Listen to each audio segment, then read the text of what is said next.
Hello, everybody, and welcome back to another episode of Comic Book Weekly, the show where we talk about comic book news. We do our top fives and talk about a bunch of really awesome comic and media-related stuff. Thank you, Brant. I was waiting. I thought you were gonna do it. So no, I thought you were gonna do. I'm so used to Brant doing that with one, two. Chris is just used to Brant doing everything for Brant does everything. I'm supposed to sit back on my throne over here, eat my dip. No, anyway, I'm Chris, Dark Avengers 86. Next to me is the Brant Fowler. The Brant Fowler now. The Brant Fowler. What's up, everybody? At Brant Fowler, even. Below me is Mike Spiderslayer, Comic Book Corner 2.0. Hey guys, welcome to the show. And then diagonal from me is Kat, Comic Uno. Hey guys. Michael is not here this week, unfortunately, due to Rock 18 has a due to cold 18. So with that being said, I'm going to now turn it over to Kat for the first segment of the show. All right, well, we're going to talk about comics first because we're going to make you simmer about our Wonder Woman topic that is for this week. But first up, we got Marvel announces a new Doctor Strange book, which is called Strange Academy. It seems like there's a lot of new magic characters. I think from a preview, I saw Ileana was in it, so I'll at least give issue one a try. Maybe I'll stick for 5 issues just because of Ileana being really funny. But yeah, so we have Strange Academy, which I think I put Strange Adventures. Yeah, I did on our doc. Yeah, you did on our doc. So it's also Strange Adventures. I'm not a huge Doctor Strange fan, but I like high school stories, so I think I'm going to give this one a shot. I don't know about Ramos' artwork. I don't know if it's a great fit, but we'll see. And I am going to give the new Doctor Strange series a try, because I think it comes out like January 1st, and there's no other books coming out, so why not? I'll give that new Doctor Strange Surgeon book a try. I'm going to... Yeah, go ahead, Brett. I was just going to say... Okay. No, you go. No, you go. Go ahead. I'm gonna go. No. The Academy book. I like some of those characters. I like that girl with the always wears the beanie and that has the glasses. I like her, so I'll give it a shot. Do you like just her look, or does she exist? No, she exists. She was in I forget which run, but she came in as his apprentice for a while. And I like that run and her character, so I'll give it a shot. And I love Ramos's art, so we'll see how it is. I don't know if it'll keep me. Doctor Strange books, I usually start strong and then I fade off like every single time I try it. So we'll see. I'm right there with you. Yeah. It sounds like something different from a Doctor Strange book, and I think that's what's kind of cool about it. And then, it's kind of a coming of age story. That's kind of how it was solicited. So, that could be interesting too. And then with these younger characters, again, it could be something that's fun and something fresh for the character. So I'll probably definitely check it out. Now, when it comes to like the regular series as it's restarting, I don't know if I'll check that one. He's a surgeon, man. And there's 2 books coming out. You might not have a pull list. It's either get the surgeon book or no books for you. So we'll see what happens with it, though. All right. Well, we are going to talk about a book that Mike actually will pick up, which is a true crossover, which I don't know. It's crossing over with another book that I believe the creator writes, which is Outer Darkness. So what do you think about that, Mike? Outer Darkness? I don't remember checking that off. Where was it? So it's the Chew crossover. The Chew crossover. Yeah, but the crossing over with his other book, which is called Outer Darkness. I actually am excited about this because it's like he's writing his other story and Chew is crossing over to it. So yeah, I am excited for this. Anything that, where Chew could possibly make a comeback, I am truly excited for it. I love that series before, and even if it's for like a short time or whatever the case may be, I don't know what else to say, because probably a lot of people watching this show right now don't even know what Chew is, because it's been out for years and it already ended. Like, it probably feels like yesterday, but it's probably been like almost 2 years now since it's ended. It's about 2 years. Yeah. Yeah. So, but it was a great story. So hopefully a character makes a comeback in some way. I'll buy it, definitely. We do have a question from Mike Manhattan. Anyone see the Free Guy trailer? It's with Ryan Reynolds. I've seen like 2 seconds of it. I haven't seen the actual trailer though. And knowing Brant, he hasn't, so we won't ask him. I've seen previews of it on Instagram, but I haven't watched it. So, I mean, it's Ryan Reynolds. It's like Mike Manhattan said. It's like a GTA server movie with Ryan Reynolds. So, I've never even heard of this. It's a new trailer. It came out, I think, this week. Oh, okay. it's interesting. It looks interesting from what little brief snippets I've seen on Instagram. Speaking of trailers, I forgot to watch the Boys trailer. Is that still on our Oh, no. You were the only one who marked it. Okay, good. On now. The boys are all dead. You know, it's all everybody's telling me to watch this show, and I want to watch it because I've heard nothing but great things about it. And I just, again, it's one of those things where I just haven't had the time to watch it. The only thing is still Mandalorian for me. I'm caught up on that series. Yeah, definitely. The Boys, you got to be in the right frame of mind to watch that show. It's very like mature oriented, right? Yes, yeah, very much. I just heard good stuff about it too. I think it's Amazon Prime, right? Mm-hmm. Yeah.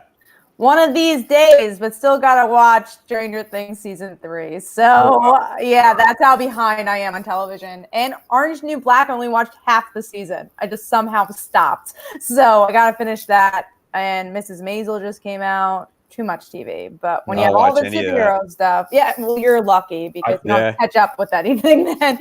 I just finished watching The Society finally on Netflix. That was pretty good.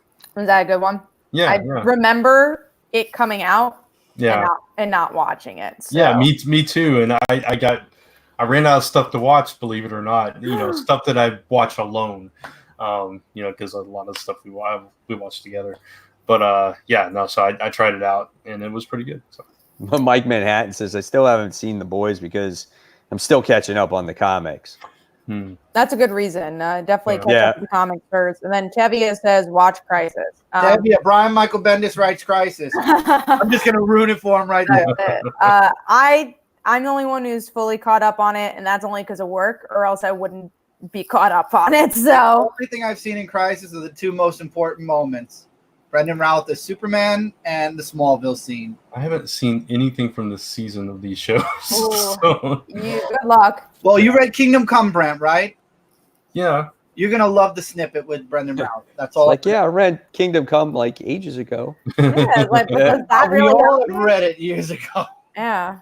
I don't think anyone's read it recently here. All right, but let's go into the next thing, which is a topic for me and me alone, and I'm going to talk about it. And that's the Beatles getting a graphic novel. And this is based on the conspiracy theory that came out, which was that Paul McCartney died.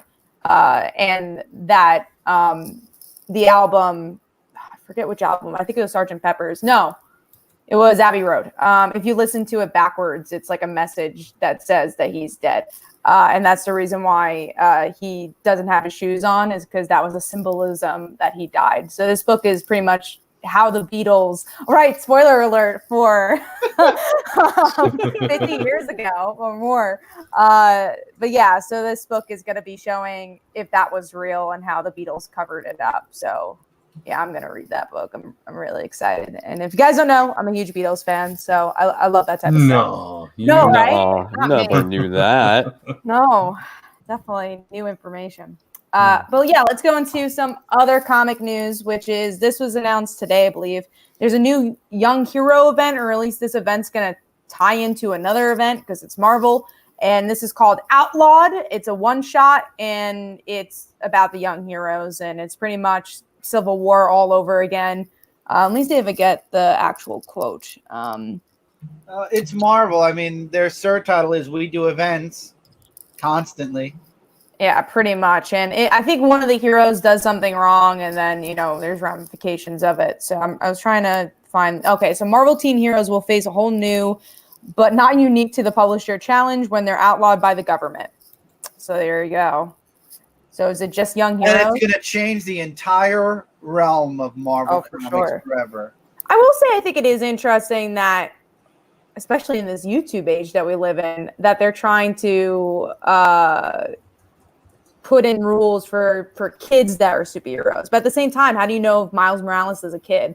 Like Spider-Man, because he wears a mask. So does this really count for all the heroes? Right, the voice crack. It's like, your voice cracked. You're under 18. You're in your guys, I'm Spider-Man. It's illegal to be a superhero. I mean, I think it's an interesting concept. We'll see how they end up doing it. Yeah, I just worry if they're gonna go down a similar path. I hope it's different, because there was such a black mark on the New Warriors for such a long time because of that.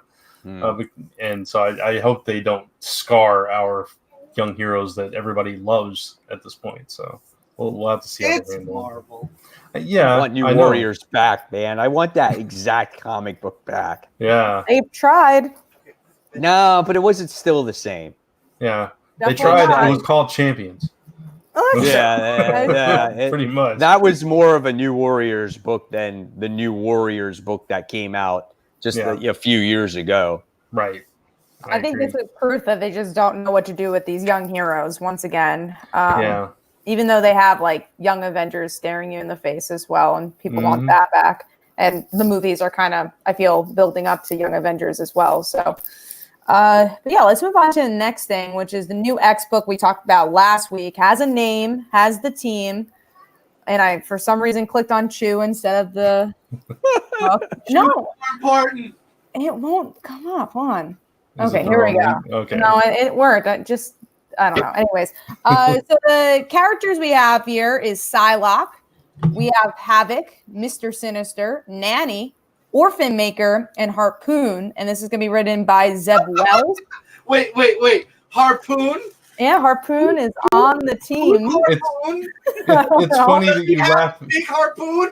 You laugh at Harpoon, but not Orphan Maker and Nanny. What? For some reason, when I think Harpoon, I think of Aquaman in the 90s. Maybe But it's like I Orphan can't make any Maker. jokes that aren't dank about Orphan and Nanny. That's horrible. At least That's just weird. It's like you have a nanny and then an orphan maker. Like you're making that person into an orphan, and then the nanny is going to watch the orphan. So the question now is, what do you do with a Harpoon, a Nanny, and an orphan? Make I don't want to know. Well, you make a book called Hellions without Hellion on the team. Yeah, it's an interesting title. And Psylocke is back, guys. Although some people have stated in we just get X Factor. It would have made more sense. Because we need Harpoon on the team. He can't be on X Factor. But yeah, some people in the comments last week were talking about Fallen Angels, and they're like, that's going to be on hiatus, so it doesn't matter if Psylocke is in another book. But if it's on hiatus, that book is going to return at some point. So unless it's canceled, I don't need another Psylocke book. It might go on hiatus and then get canceled if Hellions does really well, I feel. So it's just like, oops, we're actually not coming back. Yeah, oh no, we're not coming back. You know, this book did better, so we see that we stink, and we're going to just let it go. His name is Scalp Hunter, not Harpoon. Man, his name Scalp is now Hunter. Oh boy, that sounds much better. His name is Harpoon in the article. So yeah, well, it's Disney now, so it can't be so graphic. Oh yeah, gotta clean up his name now. Yeah, he's no longer hunting scalps. He just plays with. Did you guys read this week's X-Men? No, give a shit. That's Hickman. That's Hickman. That's not Karen right there. Oh man, we'll talk about that, but that book. I'm at the shoe scene right now, and that's all I'm gonna say. The shoe scene is pretty good. That other scene is a fantastic. That other scene is. I love this scene so far. Emma, love Emma. You know, when I was reading it, I kind of noticed, like as a kid, I hated Emma. But as you just grow older, you just grow to love Emma. I just feel like as you just grow older, your age. It's because like, she's such a bitch. She's such a bitch that when you get older and you get more bitter, you're like, I understand. Yeah, you understand why Emma does the shit she does. It's just By the way, for those of you watching right now on YouTube and Twitch, S-word, Cat. Didn't you read the book? By the way, for those of you watching on YouTube, not Twitch, by the way, welcome everyone on Twitch. Yes. This is not meant for children. So 18. This is definitely for adults. We have declared that. It's fine. We're good. It's declared now.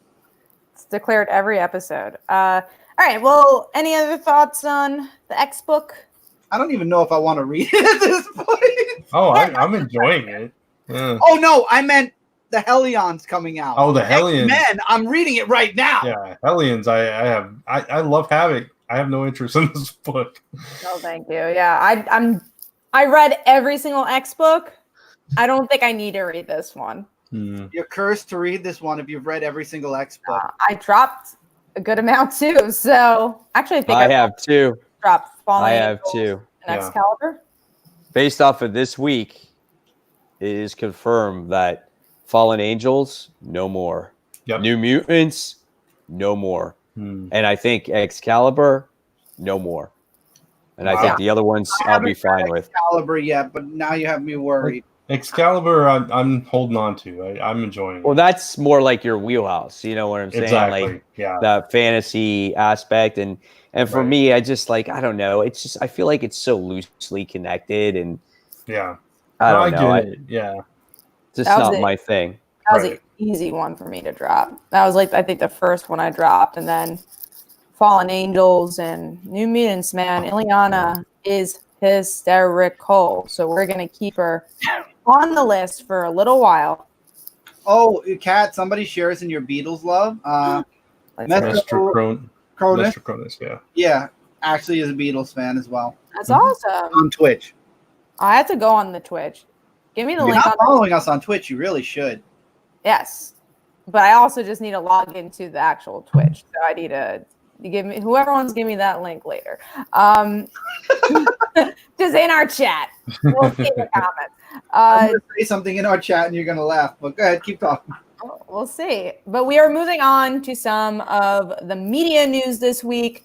So I guess we'll start out with our topic of the week, which is the Wonder Woman trailer, but also I'm going to group in that Patty Jenkins is developing a Wonder Woman spinoff with the Amazons. So first, I guess before the trailer, let's talk about our topic, which is how the hell is Steve Trevor alive?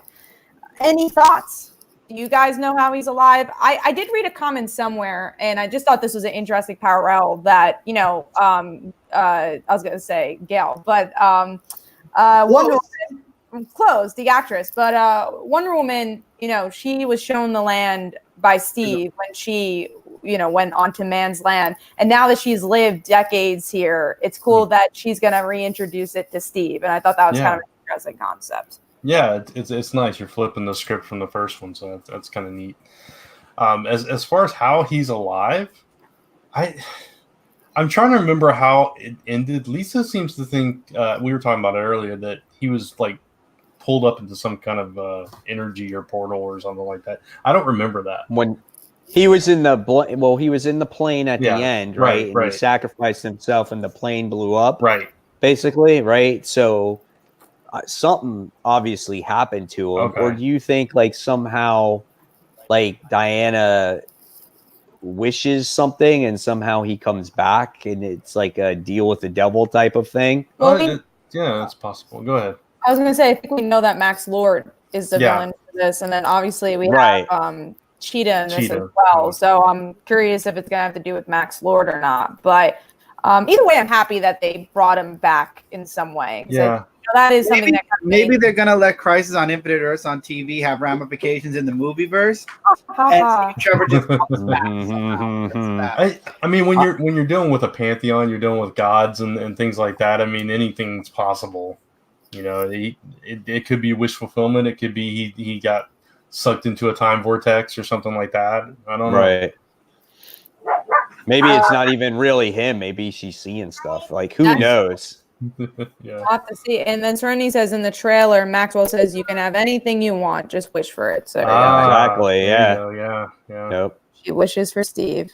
Yeah, I mean, the overall trailer itself though was phenomenal, and I love how obviously it takes place in the 80s because obviously I was a kid in it and Brant was a kid in it, and so we're used to that. We've seen that timeline. And it's just kind of cool to see that style and everything that they were kind of going through. So I think that's what's going to make that movie a lot of fun, and I think that's going to make it's going to make this movie better than the first one. Just all the like, you get to see more Wonder Woman action, you get to see her lasso more, you know, and it just looked great, and the special effects were good. I don't know. I think this is going to top the first one, in my opinion.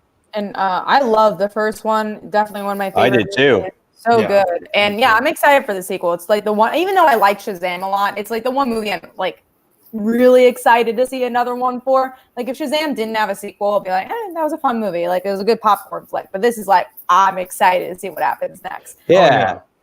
Because this is a DC movie where it's just kind of like, to me, this is like, I would say almost in the status of like Spider-Man, Avengers. Like I'm really looking forward to that. You know, like when I saw those opening credits, I was pumped for it. You know what I'm saying? I'm like, yeah, this is really good. Yeah, I put her on par with like Captain America in the sense that, you know, you got the same kind of thing going on. You start with the World War II stuff, and then you fast forward a little bit and kind of bring into modern times and things like that. And she's that kind of character where she's a symbol like Captain America is. So if you're going to do a parallel in that way, that's what I liken it to. And for me, it's exciting for that reason. And again, like you said, the 80s stuff, I mean, he's wearing a fanny pack. Yeah. It's kind of back. So yeah. It was hilarious though. He's checking out the garbage can, and she's like, "Yeah, that's a trash can." Oh yeah, it's a trash can. And I love that. Again, I love the role reversal, and I'm excited for that comedy. And I think it's gonna be a great movie. And that brings us into the Amazon spinoff. Sure, why not? They were freaking bad ass in that first one. So I just want to see the action. Like I don't even care what the story is, but they looked awesome in that first movie. Yeah, they could totally do up this, like, I mean, that would be right up my alley too, because you could do this whole fantasy kind of what do you call it, Wrath of the Titans kind of thing going on. You know, if they're battling Ares or something like that. I'm really curious what direction they're going to go with the Amazons. Yeah, for sure. And next up, we're going to talk about the Legends of Tomorrow trailer that came out, which was bonkers. Like, what the heck? What was that? What was going on there? That's Legends. I mean, that's literally that show. It's just, you never know what's going on until you see the episode. But yeah, it opens up with Ray being Mr. Rogers, which if you haven't seen A Beautiful Day in the Neighborhood, really good movie. I really enjoyed it. And you have this character called Mona in like a pile of Bebos. It's so wacko, and I am so excited for this new season. The Bebos return. The Bebos return. Okay. So, Mike, you're not caught up on Legends, right? No, that's why when I saw that trailer, I was like, you know, it's like Mr. Rogers' Neighborhood. There was some marshmallow person in there. There's like, I didn't know what the heck was going on. That's literally that show. Lost. There was a whole episode about the Bebos, man. It was weird. There's some weird stuff on that show. I'm not caught up either, but yeah. Let's just say there's a giant Bebo. That's a Voltron. That's it. It gets crazy. But yeah, super excited for that. And moving on to the Joker dominating the Golden Globes nominations. So I've seen Joker. I was not a fan of the movie. Even from an acting standpoint, like I get he went through a lot to do that role, but I wasn't that impressed with it. I actually thought there was moments where I felt like he overacted. And I think a lot of male actors are allowed to be meta, but then female actors aren't. So I always find that double standard weird. But the Golden Globe stuff I was excited for is that Knives Out got nominated for a good amount. And I just saw that movie, and it's phenomenal. That was really good. And really happy to see Beanie from Booksmart nominated. That was my favorite movie of the year. So really enjoyed Booksmart. And then Aquafina for The Farewell. So those are ones I was happy with. And J-Lo for Hustlers got nominated for supporting actress. So that was cool. And I hear those words, J-Lo and Hustlers. Did you hear like somebody got a pilot to ask if it was okay to play Hustlers on a plane or something like that? It was this Really? whole thing. Yeah. It's not even that bad of a movie. Like, it's not raunchy. Did you hear that Ghostbusters 3 is coming? We're getting there. Still on Joker. We're getting there for the Ghostbusters. Anything else for the Joker Golden Globes, though? I think it's good. I mean, I haven't seen the movie yet, and I'll probably see it eventually because I definitely do. It's just one of those movies where I'm not going to go with my kids or anything like that, so it makes it harder to go by myself. But I think it's a good thing. I mean, regardless, if obviously people, there's going to be different opinions out there. A lot of people did like it, but I think it's good that finally some kind of, movie gets recognized for an award. I mean, the last one we had was Black Panther. That did really well. Mm-hmm. So, and now Spider-Verse also. Yeah, Spider-Verse did, but I think this one has got a much more, more nominations. Yeah, Spider-Verse was just animated, and then Black Panther was like costumes and the best picture, and then this is like everything. And the Golden Globes is usually sets you up for the Oscars in the future. No, I guess I'm the only one out of the four of us that has no interest whatsoever in Joker. I think I go see Star Wars before I watch Joker. Oh yeah, yeah. They better put Baby Yoda in Star Wars now. You think you would go see Star Wars before Joker? Why is that even a statement you have to make? Are you? Of course, you'd see Star Wars before you see Star Wars or anything. It's true. It's like maybe a better. Yeah, maybe a person would be like, "Oh, I would go see Hustlers before I went to go see." I'd go see Star Wars. That brings me back to movie theaters after how long? I might see Star Wars. I don't know. When was Batman? I don't know if I have interest in seeing Emperor Palpatine again, or them fighting on the Death Star. I'm gonna say right now, Star Wars in the theater. I'm there. Spider Slayer is like the Star Trek fan here. He hates Star Wars. Right. What's that? Yeah.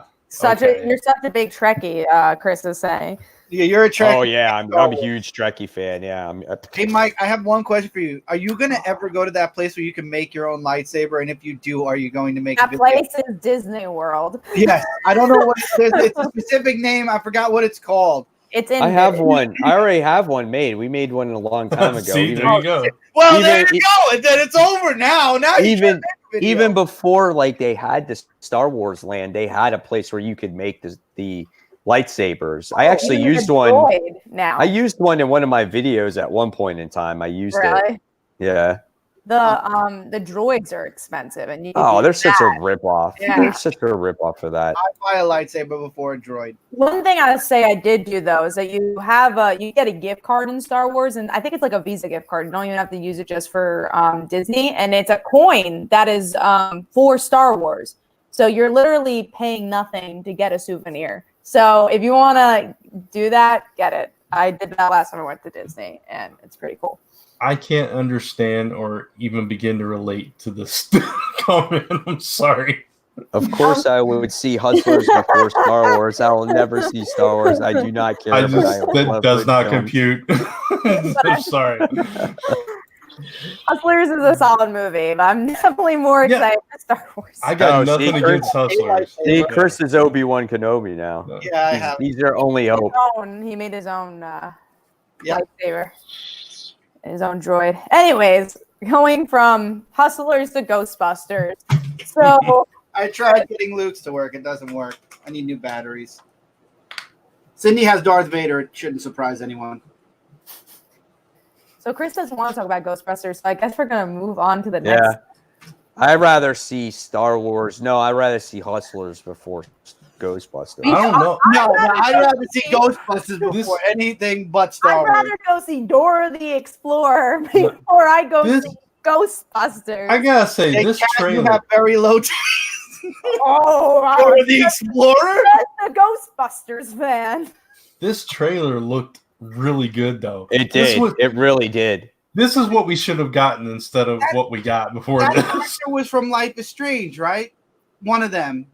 The boy was from The boy. Stranger Things. From Stranger Things. That's it. And That's Stranger Things. The girl's been in a lot of things. She was in Fuller House. She was in. Oh, now I'm really. I can't remember. No. Somewhere down the line, Egon was going to have either a daughter or a granddaughter. When I wrote my fan fiction, Egon's a child was a girl. Everybody else You wrote your fan fiction. It's destiny that Egon has a girl.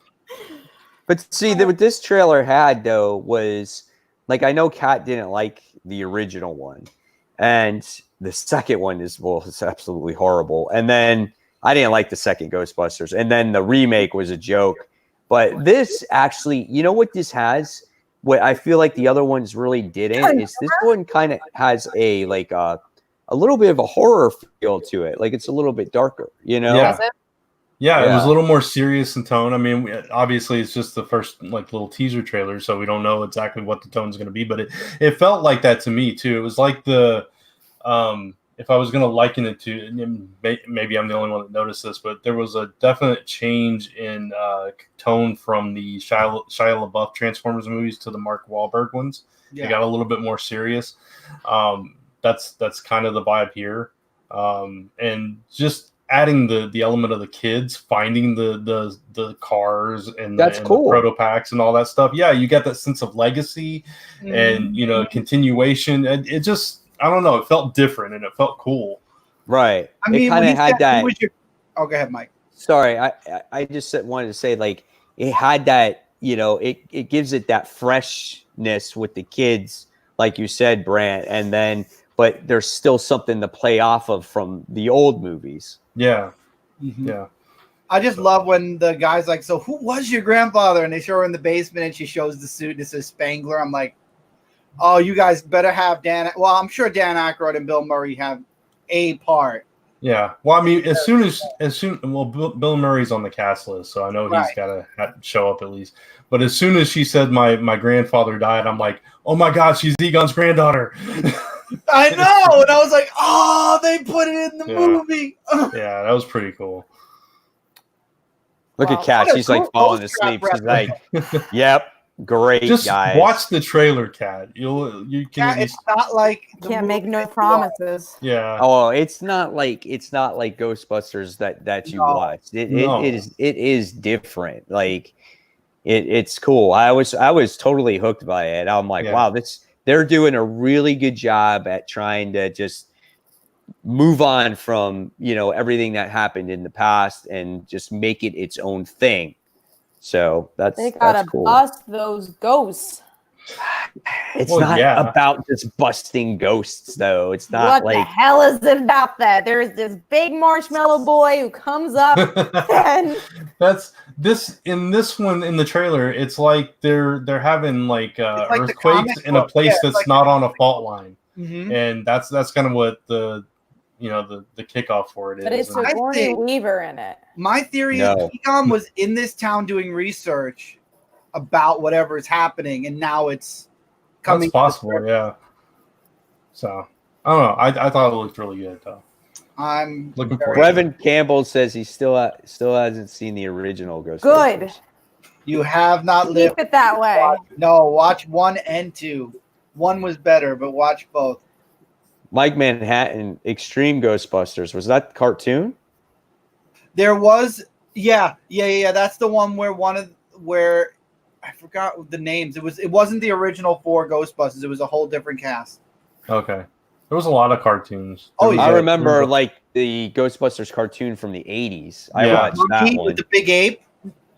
With the big ape. There was one, but it was called The Ghostbusters. The real the one called The Ghostbusters had an ape, and it was 2 agents. The real Ghostbusters was based off of the 4 from the movie. That's probably the one. The real Ghostbusters is. And then there's the Extreme Ghostbusters, which was a completely different team altogether. Yeah. And now we have nothing. A lot of Ghostbusters. We do have a couple of comments asking if we saw Knives Out. I already mentioned it, but I want to ask Brent, did you get to see it? Because I feel like that's your movie. Yeah, I definitely want to see it. I haven't gotten a chance to see it yet, though. Is it like Clue? It's a murder mystery like that, right? It is, but it's so much better. And I will say it's a very tight-knit murder mystery. Like usually it's like, oh, there's a plot hole. I couldn't would not be able to find a plot hole at all. It's very charming. And it's an all-star cast too. Right? Oh yeah, and the cast is utilized really well. It's a good mystery. The script is really good for it. That's all I'm gonna say. I gave it 5 stars, and I don't usually give movies 5 stars. And I'm not as much of a mystery buff as Brant, but it puts detective stories on its head. So whatever you know about it. Chris Evans is in it, right? When Jamie Lee Curtis. Mm-hmm. Yeah, that's cool. I want to see that movie. I saw it and I'm like, it's just kind of reminds me of like Clue. So I was wondering if it was just kind of like the same thing, but they called it a different name. Mm-hmm. Yeah, it's really good. So when you do see it, we'll have to talk about it. Nice. So that is all for the news. We're gonna go to Under the Radar. These are the Ghostbusters, by the way, Mike, that I'm talking about. Jim, 2 agents. I forgot who she was. I didn't watch that. Oh God, I'm so happy I didn't watch that. Yeah, it was terrible. I watched 2 episodes. Flintstones. Okay. It was I didn't even know that. I didn't even know that even existed. It existed right before the movie started. I remember when I was a kid, I saw that after I'd seen the movie, and I was like, "What the heck? This isn't the characters from the movie." What's this cartoon? Mm-hmm. They've had enough Ghostbusters spin-offs. But yeah, we'll do Under the Radar, but I guess we'll go to Chris. Do you want to do the Under the Radar? I could do Under the Radar if that's what everybody wants. Let me just bring up the list. Question mark? You're doing it. I'll doing it. Do there it. is no question mark. You've been I guess I'm doing selected. it. So I'm just got to remember what mine was because I read only wrestling. Oh, Over the Ropes. Thank you, Brad. Mine was under the. Oh, I thought you said Under the Ropes. I was like, what? Under the ropes. I mean, you could under through. Brad, did you get a chance to read that? I did. Yes.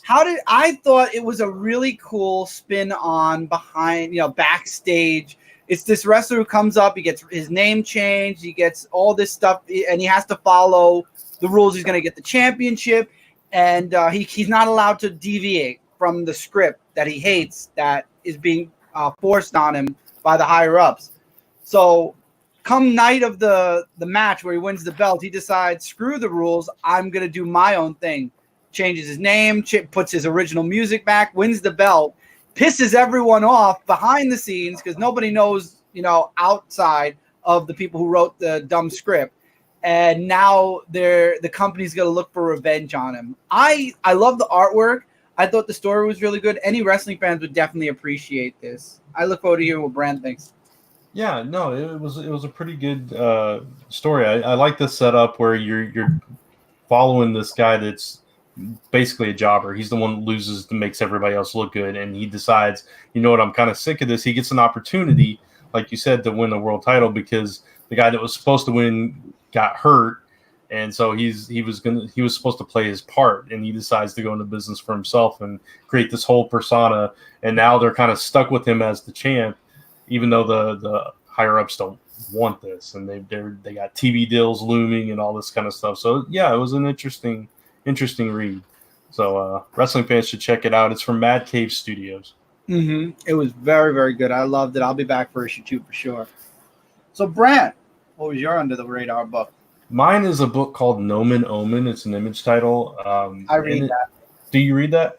It's really cool. The thing that's really interesting to me is the way that they do the art, because the main character, I forget what the condition is called, but she can't see color. She sees everything in black and white. So most of the art. No, that's not colorblind. No. Yeah, no, it's got a name for it. It's like achrom. I can't remember exactly what the term is, but I'm looking it up. Yeah, it's in the book. She mentions it, but like every time you're seeing things from her point of view, it's all black and white, and it's kind of cool. But there's something that her friend dies, and then her heart is ripped out of her chest, and then she comes back to life, and so she's pulled into this thing with all these creatures that are millennia old who for some reason are interested in her, and she's some kind of keystone character and she has no idea why or whatever. But when she sees them or when she dreams, it's all in color. And like when big things happen or these powers are manifest from these creatures, that's in color. So it's really interesting artistically, and the art is absolutely gorgeous too. That's the name. Yeah, that word. That word right there. Yeah, that word right there. So It's interesting. I love what they do with the art because of that. It's really clever the way utilize it. All I see is the thing going in, out. I know. In, out. The most distracting part right now for me is that I have the StreamYard screen, I have the Twitch viewfinder, and the YouTube. I'm like, what screen should I be looking at? What am I looking at here? Yep. All right, Kat. So what was your under the radar book? This was hard because I only read 12 books, and I'm like, this is literally the only book I could pick as under the radar, and that was Dead Eyes issue 3. This issue wasn't as strong as the previous ones because I feel like it was a little bit more action heavy, but it's still a really good issue, and I liked the action we saw. I thought it was very inventive the way they did it. But it was a very point A to point B issue for me. But still, this book is really good if you haven't read it. Yeah, it was great. I mean, there was a couple scenes in there where obviously he's trying to rescue his friend, the getaway driver, right? And then the crooks are after him, and then he comes up with some inventive ways of killing some people. He uses the MRI machine, and pins them against them, and that was quite interesting. And the nitrous oxide or whatever that was in the room and making everybody laugh, I thought that was hilarious. And they were in so much pain, but they're laughing and they're cursing and everything. But yeah, I agree. It was a really good book. I like this book. I think it's very entertaining, and can't wait to see what happens with it. Okay, and Mike. Mine was actually Venom 2099 issue 1. I don't know how many people really truly like this or how many actually read it because it was a one shot, at least for right now it is. But I like the premise of this book because it takes place in the future. It's the Venom, the symbiote that we know that was cut up in many pieces, and basically it found its new host. And this really had this kind of horrific feel to it. It was kind of gruesome. It was dark.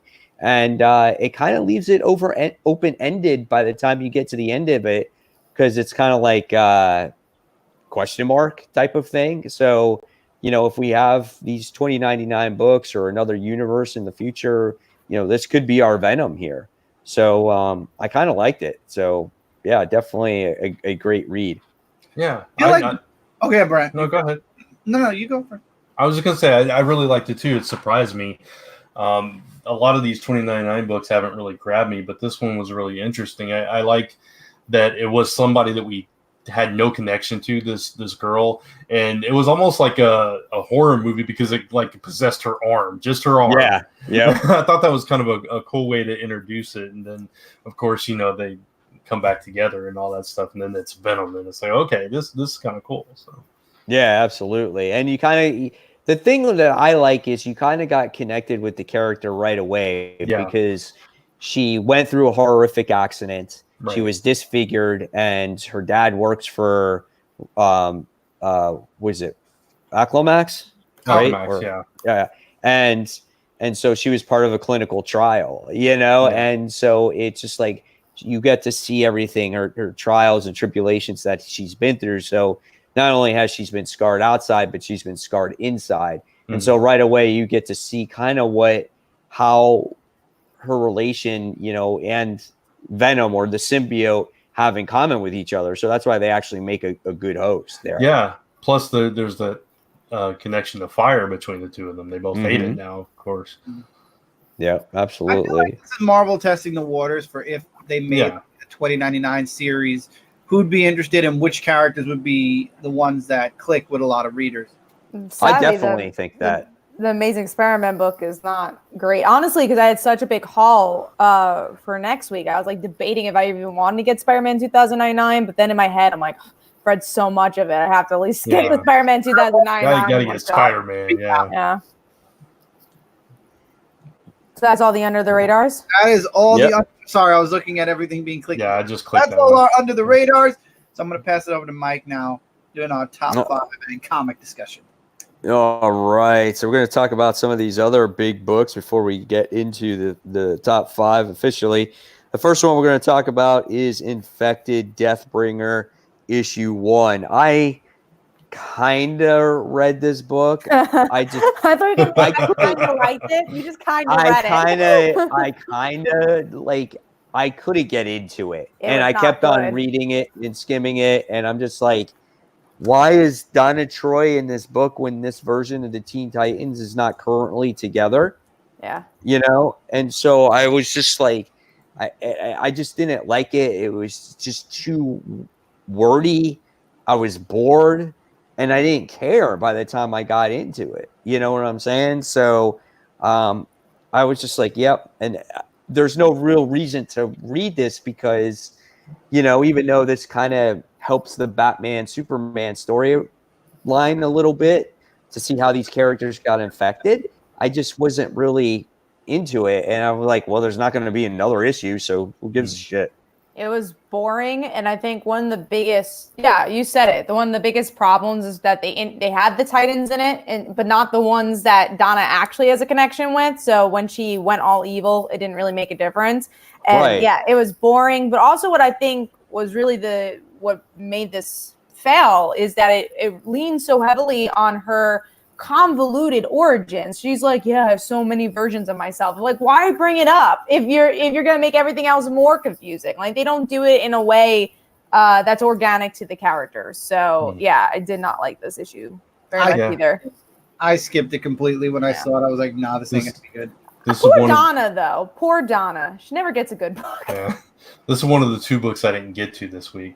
Yeah, it's Good. just all these affected books. I was like hesitant to even try it anyway because so far I haven't really enjoyed any of them. So no. So What's I think next? what was the one that was really sad? Oh, I like which one was it? The one that I did like though. Blue Beetle? No, that one was horrible. Shazam. Huh? Shazam. Shazam No. was good. I enjoyed Supergirl Shazam. Annual? No. It's in between those two.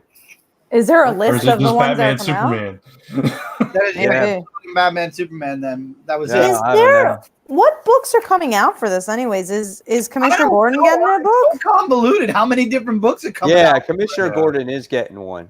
He's getting a book though? I know he's like infected. Yeah, he's getting an affected book. I don't know about the real book. Well, I mean, like I know he's infected. I didn't know if he was getting a one shot though.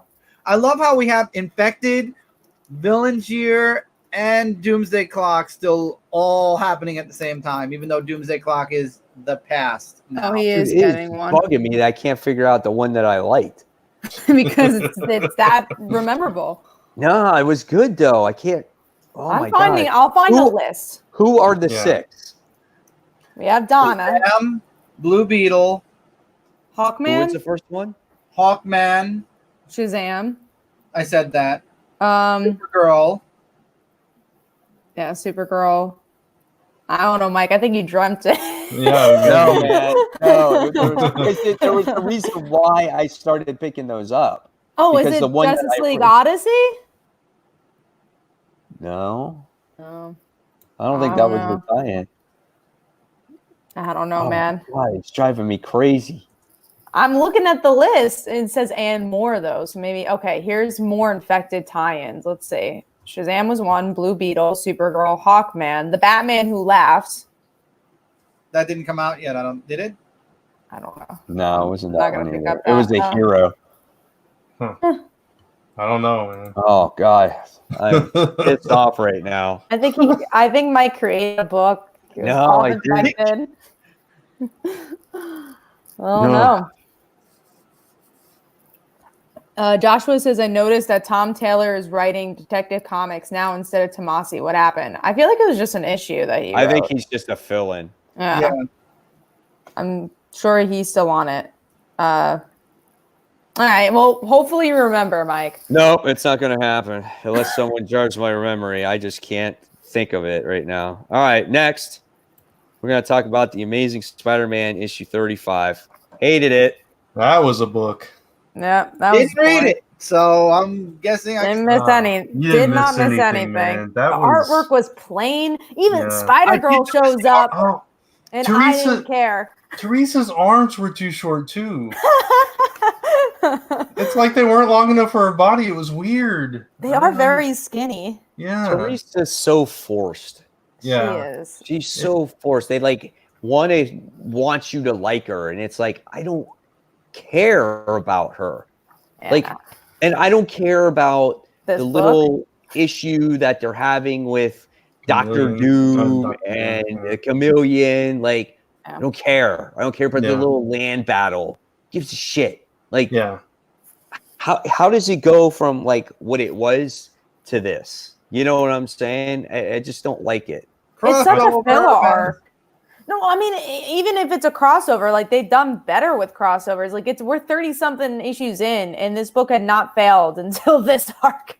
Yeah. Every time Miguel comes around, things just go to the shitter. Also, they took Mary Jane out of it, and yeah, honestly, that is a big part. I think for sure. And I feel like there's a way to still have her in the book and still have the Mary Jane book, because the Mary Jane book doesn't have to be going on now. You know, it could be like, oh, and here's this couple months ago. Exactly. That I wish that's the way they had handled it, because I think it would have been better. I think it is a definite missing element that's kind of hurting the book right now, and they've replaced her with Teresa. To give you, and it's just not working.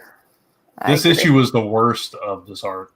Serenity likes Teresa Parker. Oh, that's so sad, because she's gonna die at the end of 2099. I like the idea of Teresa. Yes, but I've never seen a good story with her. Yeah, the delivery leaves something to be desired. Yeah, for sure. She looks cool.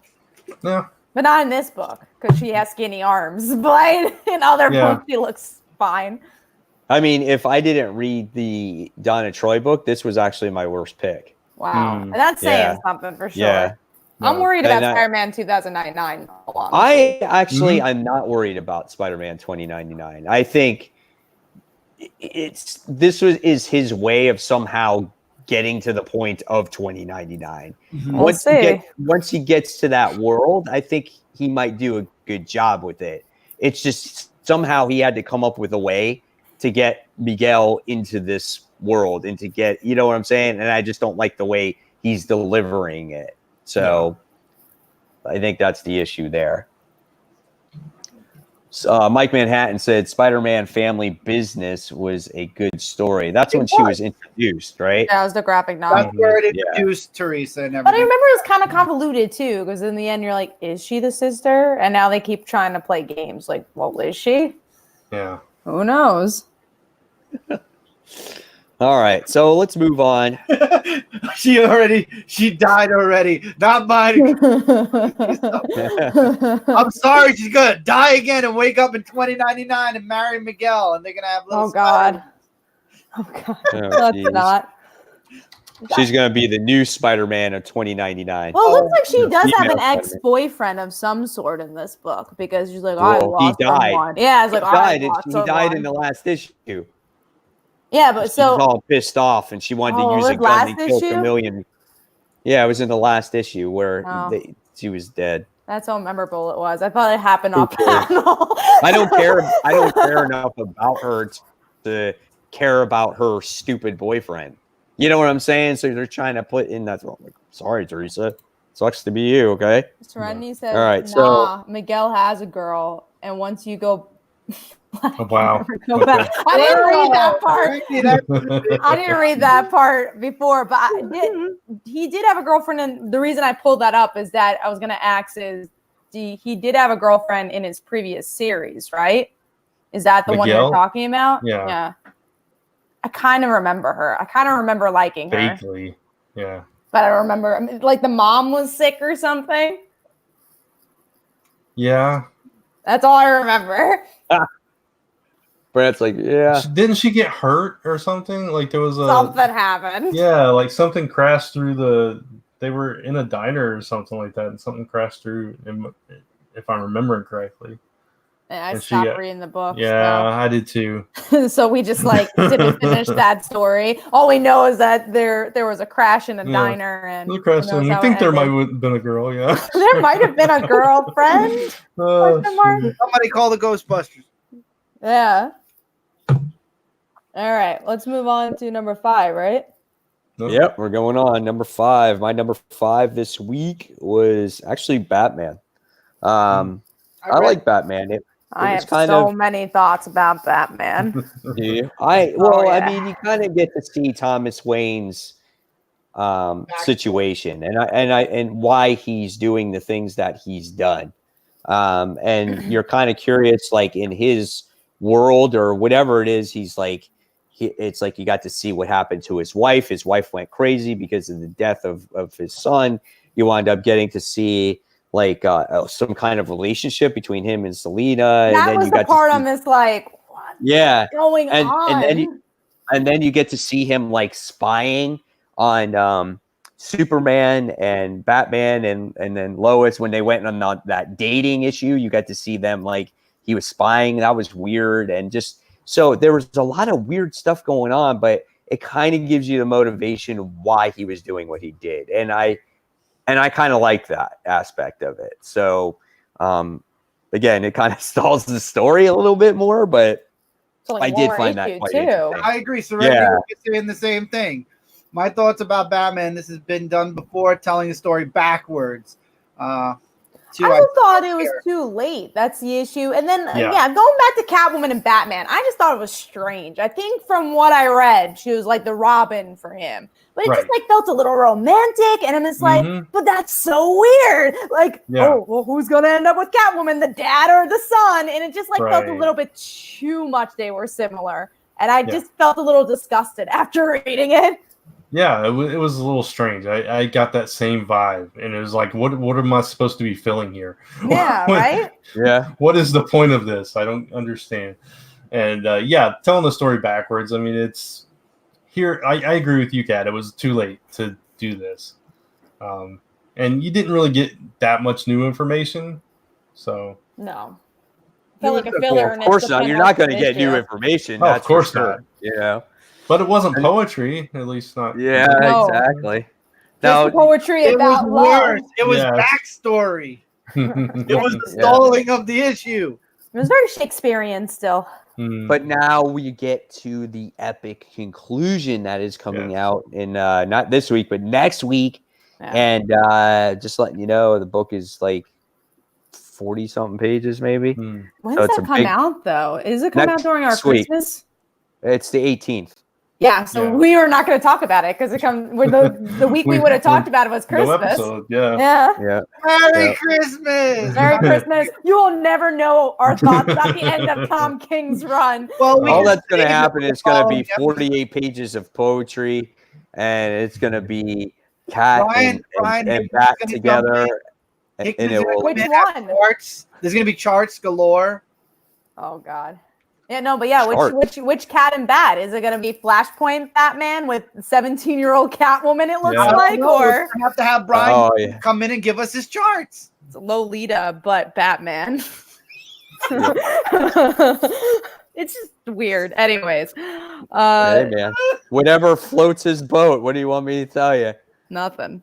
But nothing at all. Nothing. I don't want you to hear anything about their relationship. But Serenity does have a comment. I didn't see that at all. I got more of a father-daughter vibe. They even had a scene where he asked her, when are you going to go on a date with someone?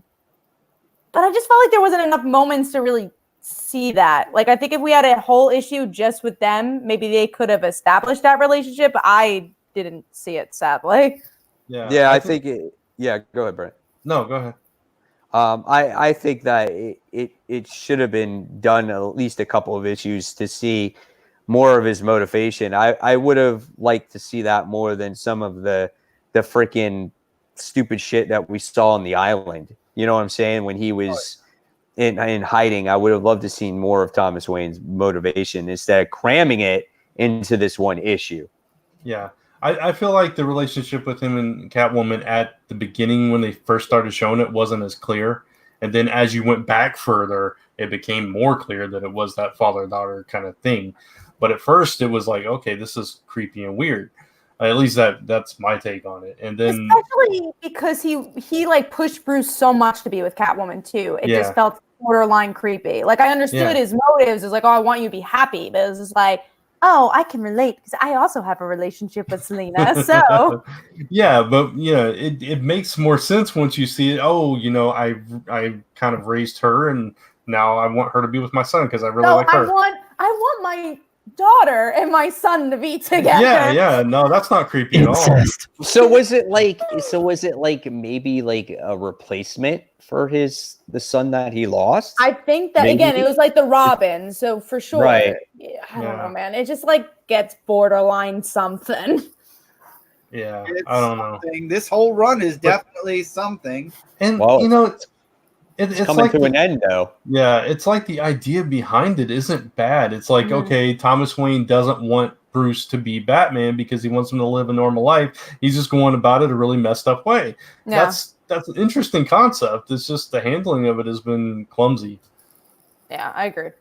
We're all making jokes here, but we're not actually thinking that's what King's motivation was. It just No. Yeah, it was. Sure, it was. Exactly. Hey, I'm gonna make it. I'm gonna give it some positive feedback. At least Brian Michael Bendis isn't writing Batman.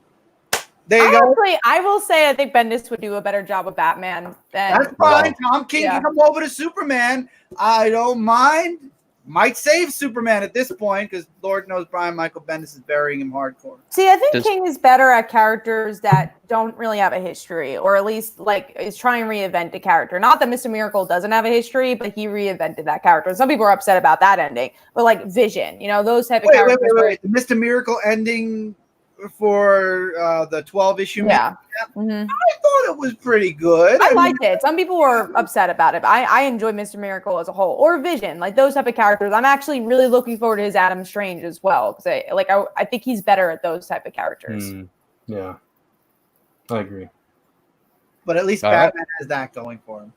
Yes. We'll see what happens with Batman very shortly. All right, so Brant, you got your number 5. Yeah, Vampironic New Blood number 1. Mine too. Oh, cool. Oh, look at that. Yeah. I thought it was a really good follow-up to the first series, and the thing I really liked that they connected it with the crossover thing, which I did not read, but I felt like I got the gist of what happened in that. And I like that they have this whole thing where she's not sure if she should have feelings for Jughead now because of what happened in that book.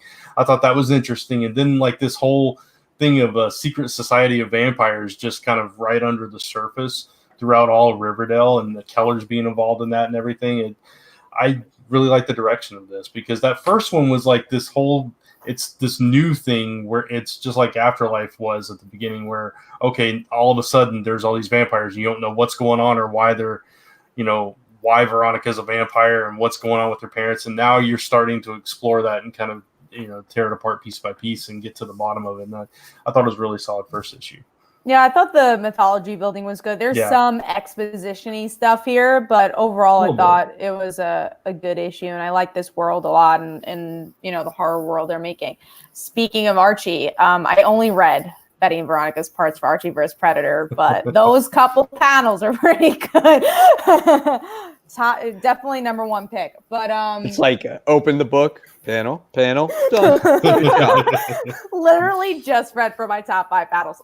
Also, my number 1 panel was from that book. But I was curious if anyone read it after our time. Okay. No. Veronica, what I implied last week, I felt like Veronica likes Betty a lot more than Betty likes Veronica. And I still stick with that. Okay. And that's it. We'll see how it all ends with only Betty and Veronica. Just Who knows one more what the issue, Predators right? are doing. Yeah, one more. Who knows what the Predators are all about? But Betty and Veronica. There's some aliens running around doing something. I don't give care. a crap about those aliens. It's all about Betty and Veronica. Betty's doing some Nothing to do with the title. The funny thing is I would read that book just because the Predator. Okay, so that's it. You read the Predator half, you read the Betty and Veronica half, and then you can meet them and discuss. In the middle, yeah. That's in the middle, yeah. It'll be our best book of the week. All right, so Chris, do you have anything or no? Okay. You have anything, Chris? No. Anything to say? No Vamp Veronica. I did read Batman and. There you go. That's your number 5. There you go. Okay, fine. Yeah. How many books did you read? That, Mike. I have no clue at this point because I have my books all scattered across my computer. I didn't even count this week. All right. So let's move on then. We're going to talk about the other. What? No, I was just telling Brent I just finished X-Men. We So have so much to talk about. While we're talking, you just finished X-Men? He ignored all of us, of course. Yeah. But I forgive him for Betty and X-Men. Veronica came up. I mean, that conversation. Oh, okay. Oh, yeah, that's true. Betty and Veronica was the best conversation out of every Lolita, Batman, then Betty and Veronica. Lolita Batman. Then Teresa took up the rest of that conversation. Finished, got me through most of it. We've been real positive today so far. We have. All right. Comic books are good. They're good for you. They're good for your soul. Just All right. not ones written by. Look at. Well, speaking of ones written by Bendis, this is Young Justice issue 11. That's the next one we're talking about. So what did you happened in guys think this of one? that one? It was all about Naomi and then All right. Superboy sitting there. He's like, was that the scientist that put me back into the world? And so he goes and visits her It gets to thrown talk to back her. out. And then gets thrown back into the same place again. It's like, Yeah. why? Why would you How do that? naive. He was so freaking naive. He's Guys. like, oh, I'm going to come over here. Yeah. Yeah, I'm gonna talk to you about it. Hey, yeah, we have this machine. Really? What does it do? Click. Guys, Oh, come on. And he's gone again. Really? Literally start the whole story all over again where they got to go jumping through the multiverse to find Connor again. But- let's be positive. Yeah. They did have a What's sleepover. positive here? They had a sleepover at Naomi's house. Yeah, that was Who pretty cares? Oh, cool. wait. And the art was absolutely here, freaking gorgeous. here we go. Here we go. Stephanie, call me right away. That part was like, what? That's like the thing I could take away from this is what Brant said. The art was good. I will say, as a huge Stephanie fan, Um, yeah, what was that? Like, that girl was ghosting him. Yeah. And then all of a sudden, Tim, I'm here. I need your help. Wait, I was, Oh, I'm sorry, I was gone. That part Yeah. was weird. I actually liked the issue though. Because I liked it more than last issue. I liked it because Naomi's like, talking to Star Labs, and all of a sudden they're just there, and it's like, okay, and then you get the sleepover thing, and it's just kind of throwing her world. She's already been thrust into this. Oh, I've got powers, and now all of a sudden she's got this whole team of Did you superheroes notice sleeping the in her word? living room. Did you notice what she said to Connor though? Oh, this could take you back to your world where you were, insinuating that Connor might not be a part of this. No, I mean, Dr. Glory, she even said that to him, that while you were gone, reality literally shifted under your feet and everything changed and you don't belong anywhere. So I took that away from that for sure. That was the biggest takeaway for me. Could you imagine if New 52 Superboy somehow is still alive? Oh, just stop. Oh, Just get away. Come on, Just Jesus. stop. No, Come we don't on. need to see that. I I don't want to imagine it. And then Connor could destroy him, and then Oh, I don't want to see that. No. No, I Again, the don't- best part of Young Justice was that they had a sleepover. That was the best And you part. know what made that? What made that good and why you liked it so much was because it brought the book down to earth, and these kids were normal kids, and that part of the story made it fun. Then, as soon as it went to the stupid Superboy part where he's dumb and naive to fall for the same trick again, that's when I didn't like it, because then it's like, oh, look, we're going to travel again to another multiverse. And like, is this what this book is going to be about? Is them just traveling from multiverse to multiverse? And that's kind of, where it's like, you're kind of like, well, what are we doing? Are we going to be reading in circles with this? That's what worries me is the repetition. Are we going to continue this? But I don't think we are, because I think previews wise, at some point Stephanie Brown's in the book. Yeah, that's so all that matters. Well, they have to be back in the regular universe. Consider this too. Sideways is coming into the book as well, and that's his power set. True. Well, we have Sideways, so I don't care. I'm just like only excited for that issue. If that issue disappoints, that might be the determinant of if I stick with this series. Because Sideways needs to stay on the team. Yeah, that would be cool. And Stephanie, him and Stephanie, yeah. You could send Ginny Hex away. You could send Teen Lantern away. I don't even mind those two now. They're kind of fun. I want to know what's in the trunk. Ginny, I do like. I don't like Teen You Lantern. find out what's in the trunk in 2 months, 2 or 3 months, and it has something to do with. Oh, I thought you were joking. I thought, like, No. oh yeah, we're. It's in previews. It's in the previews. Okay. Finally, Yeah, I Teen do Lantern. like Jenny. I do like her from her I can live origin with Jenny. story. Teen Lantern can go away. I'm okay with that. Yeah. Naomi could be an Tevye- on member. Tevye says Sideways ended. Yeah, I know. That's definitely a disappointment Don't because rub I it love in. that book. Yeah. No, Tevye. John what- Kent Superboy is not allowed in Young Justice. He's in all the other books. He's in every tired other of book. Kent Superboy. I'm tired of him. And he grew up so fast. He did grow up fast. See, He's we one of the even superheroes. said as a group that we would like Sideways and Young Mhm. Justice a long time ago. Yeah. So it's good that he's actually showing up here. And going back to the John Kent story, like the reason I like Young Justice is that these are characters that are only in this book. I mean, you know, you negate Naomi, but I don't think she's going to stay in this book for a long time. But yeah, like Steph, we're not seeing anywhere else. We're not seeing Tim anywhere else. Like that's why I like this book, because this is really the only place we can see these characters. I don't want a Teen Titans where it's like, yeah, they're in Batman, they're in this, they're in that. Like that's when these books get tiresome. Yeah. Unless they have a solo Wait a minute. book. Wait a minute. I want John Kent Superboy away from Bendis nonsense. So you want him in Young Justice, a book that's being written by Brian Michael Bendis, to get him away from Legion of Superheroes. That's a book written by Brian Michael Bendis, and also to keep him away from Superman, which is a series written by Brian Michael. There's no escape here, Tevye. There's no escaping Bendis now. That There's he's on no DC. escaping Bendis. This is why Marvel. This is why Marvel wasn't running to grab him back when he went to DC. There's no escape. I mean, he wrote everything there, so and I know I like Bendis a lot. I do think he just has a lot of books as a person, going I on. like him. I've met him. He's really nice. I don't like his Superman writing at all. But I go back to reading like Ultimate Spider-Man, and I just did Right? recorded a video for top 10 books of the decade, and I do believe Miles Morales' Ultimate Comic Spider-Man was one of the best books of the decade. I remember every month we read that book, and we were like, Miles Morales, I like love across his the board. Ultimate Universe. He was the lead to running that whole line. I thought he was amazing. I thought Ultimate never should have ended, honestly. But I don't like his Superman. It just comes to the point where I think he's a great writer. I think he's very talented. Yes. But at the same point, you can't write everything. Yes. And Because not you can everybody. Oh, go on, Mike. Yeah, and not everybody is going to like what you write. So Yeah.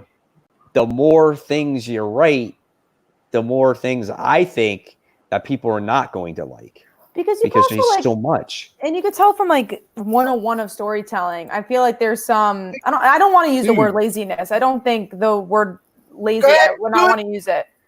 But I feel that he's not following the rule book. I feel, and a good example of that was like the Jenny Hex story, where there's 5 different stories going on in one issue. That's a lot. Anyway. No, yeah, absolutely. No, you're right. Comment wars. Sorry. Yeah, no, you're right. There's a lot going on, and it's just like with all those characters that he's writing in that book, and then you write all the characters he's writing in all the other books, and it's just like I'm sorry, I just feel like you're a human being. You can only do so much. Yeah. You're spread so thin. Sure. Your attention is not 100% on a particular book. When you're writing 13, 14, 15 different books. Yeah. I think his best work still goes back to the Ultimate Universe, New Avengers, and Spider-Man. But why do you think Ultimate Comic Spider-Man was so good? Because at the time, unique, it was different, yeah. But at the time, he wasn't doing so many other books. Right. Yeah, maybe an indie book. He had like maybe 2 indie books. He had that. Right. But even like if I look back at his X-Men, I know not everyone loves his X-Men, but I even look at that more fondly now than now that I'm reading. Well, Superman. Look at X-Men and remember, we all loved it in the beginning. Oh yeah, it was great. Like and also when you got to Battle of the Atom, Mm. that's when it started going down the toilet because we that were was like, kinda "Oh my far in, god!" though. That was kind of far into the series. Like we had a good amount of issues where the series was good. Yeah, it's just been this. We've said this multiple times. He doesn't know when to stop. If he could just put a stopping point on his whatever book he's working on, it might be fine because he always starts off strong. He has good ideas. He has interesting characters and interesting character moments. It's just I don't know. I feel like he stays on him too long. I agree, and I also feel like he, in his mind, and I could be completely wrong. This is a guess. In his mind, every character he writes for, he wants to make an impact. So years down the line, it's like, oh, I'm the guy that wrote this for Spider-Man. I'm the guy that wrote this for Superman, like Superman revealing his identity. I'm the guy that's responsible for Iceman. I'm the guy that's responsible for the Ultimate Universe. You know what I mean? But I think that's true of any writer writing anything. I agree, but you shouldn't be going into it to make, like, literally to. I don't know if I think maybe that's in the back of his head, I don't think that's definitely. I think he just he's excited. He's a good writer and he has a passion for writing. He wants everything at once. Impact. You want to make an impact, but I feel like sometimes it's hard for me to explain what it's like he's trying very hard to make an impact without really thinking about the impact. You know what I don't know how to say it. At the same time, as many people that don't like his writing, there's just as many people that do. Oh, for sure. Of course. And like the Superman.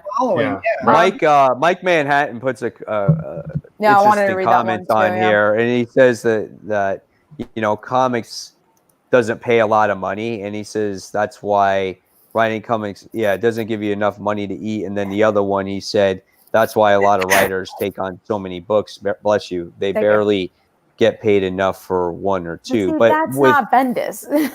Bendis is not that type of writer. He has a contract with DC, and he gets paid a lot of money to do what he does. Mm-hmm.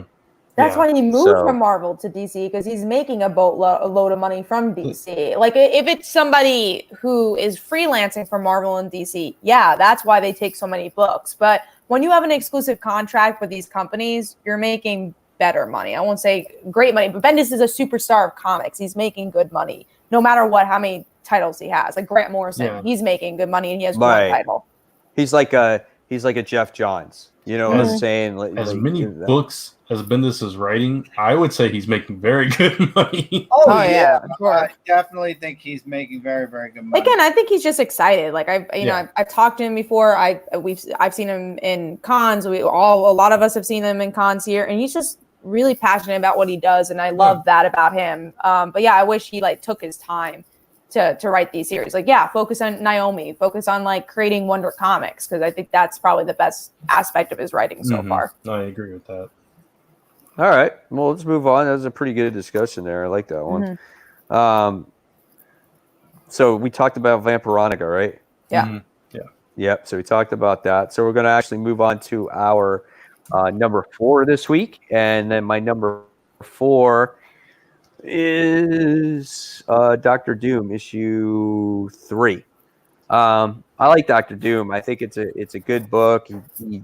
He basically did die in the issue. It wasn't an actual Doom bot, and that shows you how much Cat cared about Dr. Doom. So.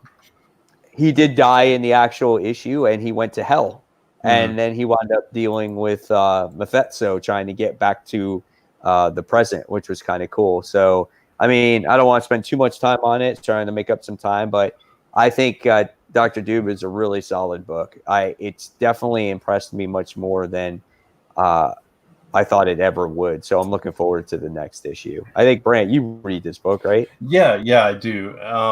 I didn't think this was as strong an issue as the first two, and I think it's steadily gone downhill for me personally. Right. That first issue I thought was really solid, and then last issue was okay, and this one was just a little bit step below that for me. So it's kind of losing me. So I'm having an opposite reaction. I don't know if I'm going to stick with it, to be honest. Gotcha. It's getting to that point. I did think it was interesting that he died and went to hell and all that stuff, and had to kind of fight against the soul of his love there and all that stuff. So that part was the most interesting to me. Right. Yeah, we'll see what goes from here. Yeah. I mean, I don't think it was as strong as issue 1 or issue 2, but I still really enjoyed it. So yeah. I just wanted to see what the end game is here of this first story arc. Right. And what I'm very curious of is what's the long-term goal for this book? How long can this book actually last? So we'll see what happens. Call Baby Yoda to defeat Thanos right at Comic Frontline. Yeah. Baby Yoda. I love Baby Yoda, actually. Best. All right. It's so typical of Disney to do that too, right? Of Let's throw in a course. cute little Hey, character. you know, So if you everyone think about it, let me put it to you this way. When DC streaming service started, everybody was going nuts that Robin said the F word. Disney Plus starts, and it becomes a phenomenon when they show us Baby Yoda. Like, Baby Yoda is now everywhere. It's like that's their big impact for their first year. I think that kind of beats out Robin saying, I mean, Oh, either yeah. way, right? it's Baby Yoda, man. I mean, come on. Again, freaking Star Wars, man. Come Yeah. on. I mean, you I know. can't compete. You can't compete. No, there's this Unfortunately, new I love franchise. Titans, but you can't compete with Baby Yoda. There's this new franchise called Star Wars, and Yeah. Chris is really loving it. Oh yeah, franchise. Yeah, it's hasn't been Yeah. around since before. He'd even watch it before Hustlers, Cat. Yeah, I know, it's crazy. I don't believe it. Just you never think that like Baby Yoda could be so cute. You know what I'm saying? Like when you saw this thing and you're like, oh my god, the thing is so cute. You know, it's insane. And the thing is like Funkos and figures. and Like, it's is that what 15 years Yoda used to old. look like? Yeah, right. Yeah, 1,000 years ago, that's the way Yeah. Yoda looked like. That's what's crazy. The thing is 50 years old. That I know. it's wild, man. It's insane. All right, so we're gonna go forward. So that was my number 4. So I'll go with Cat's number 4 this time. Mine is Marauders issue 3. Kitty isn't in it, so it can't be number 1. Oh, But in it? I didn't get to read it yet. Now Nah. that's She's upsetting. not in it at all. Well, Yeah. her hand is. she's referenced in it. Yeah. That's But I like this issue though. It's Sebastian Shaw. It's a little exposition-y, but Sebastian Yeah. Shaw's son coming back, and Shaw's like, Kitty and Emma killed you, right? And they're like, no. Yes. And that's kind of how the issue ended. And obviously it's not them. He's trying to make his son go against Kitty and Emma because they are right now in power of the Hellfire Club. So I liked it. I thought the artwork was a lot better in this issue too, because it was less with the action-y. It was more about ambiance, and I thought it worked for this. So overall, it was a pretty good issue. I liked it. I didn't like it as well, and No. it's I like Shinobi Shaw. I remember reading a lot of X-Men comics with him in it, so it was good to see him come back. And I like the whole aspect of Sebastian trying to manipulate his son because he doesn't remember anything, or how he died and all this stuff. All he remembers is that he kind of wants to kill his dad, which I thought was kind of interesting. But man, they really did like to go on a lot of walks. Like They do. every few pages, take a walk with me, son. Take a walk with me, son. Yeah. It was like that. So it was a little slow burn for me, but I like where it's headed. For sure. So Yeah, I same thing. It was kind of like a setup issue of what's to come with these two, Right. and so for me, I'm kind of siding with Brant on this one. Like I liked it, but it wasn't like.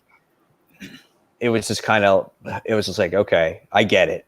We're talking to your father, trying to walk, Walking. enjoy Krakoa, whatever it is. Just get your point across and let's move on to the next issue. That's kind of how I took it. This did make me think of an interesting story arc they could do in the future is how about if a mutant has a child who's not a mutant? Like someone who doesn't have powers. Like, are they going to try smuggling them into Krakoa? Like, I feel like that would be super interesting. They're gonna use Kitty's boat. Oh, yeah. They'll go, well, Kitty is be like, bye, you're not a mutant either because they're all freaking taking Krakoa's flowers and getting high. So, like, no one, they're not going to be interested in humanity. So I'm curious to see if that made me think of that. I don't know why, but I feel like that'd be kind of an interesting story. You can already see, though, like, all these different characters in the mutant, especially all the bad guys, all kind of have like their own hidden agendas here. Like you got Sebastian Shaw doing his thing with his son. You got possibly Apocalypse in the X-Men book with the summoner situation that was kind of that we haven't explored yet. It's just Hickman dropped that seed, and so it's quite interesting to see. I think we're just going to get this whole breakup eventually. Oh, for sure. That's definitely where it's leading to. So we got new new person on. Yeah, and they came to like the video, so thank you. Z Collects. Yeah. Thank you. Thank you. Really appreciate it. All right. So who else do we have for a number? Is it Brant? Yeah. Yep, Mine's X-Men number 3. Which we kind of talked a little bit about here and there, kind of alluded to.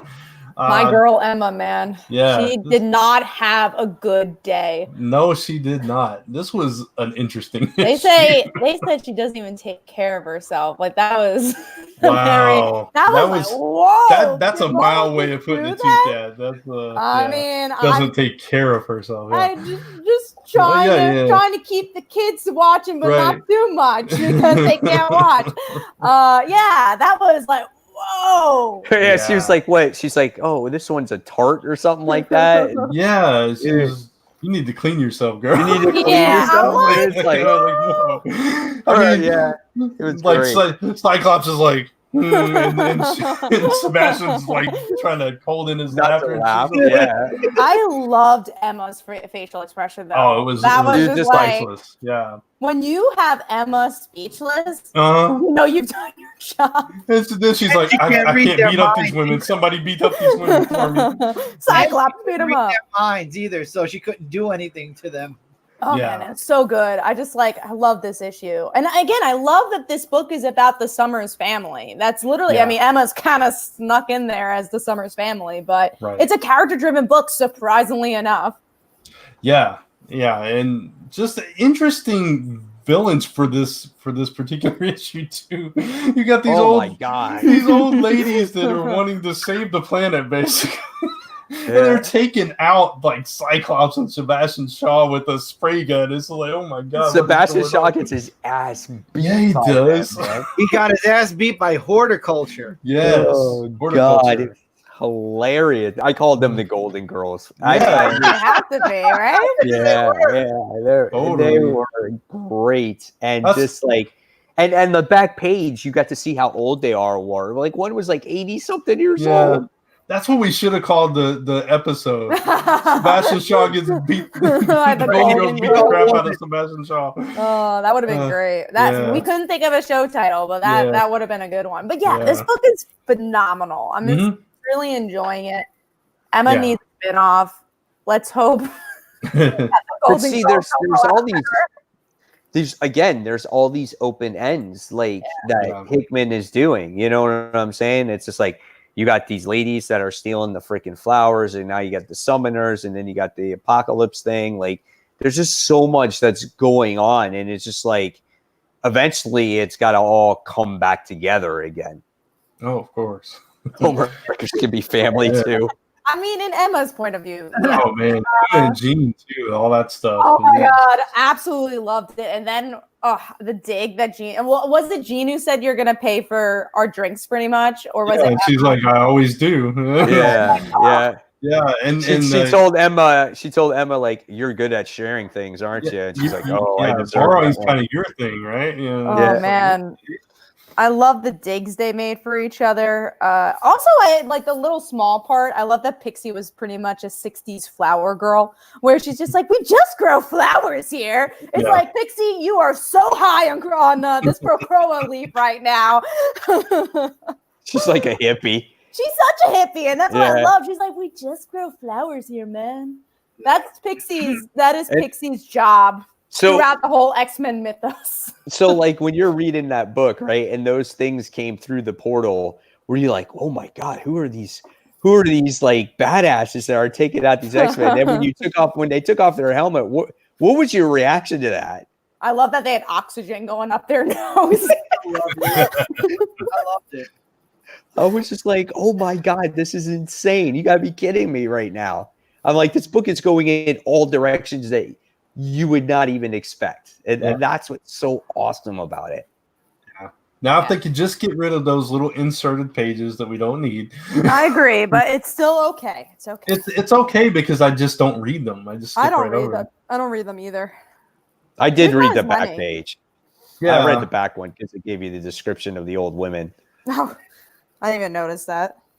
Yeah. It tells you their name. It tells you their age, what they do and stuff like that. And how they want the world to be kind of opposite of what the X-Men want. The X-Men want full of mutant population and, Earth to be populated. And then these women want the actual Earth to be like regulated. Like they don't want kids. They hate the kids. They want less humans. So the Earth doesn't, die or whatever it is. So they completely want two different things. Yeah. So they even like be grew enemies. their plants with dead people. It was Yeah. like That's crazy. pretty dark, man. Yeah.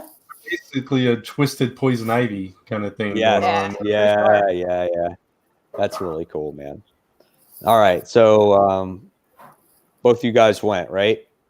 Yes. So, yeah. All right. Chris Yeah. is not going. So Chris is not going. So, all right. So let's talk about, I know a book that Chris actually read. So we're going to talk about, and I didn't read this. I was going to try to make time, but I didn't read it. TMNT and Power Rangers. Oh, that was one of the first 3 books I read. It's interesting. So in this book, the Turtles and the Power Rangers are in the same universe. So Tommy is undercover working for the Foot Clan.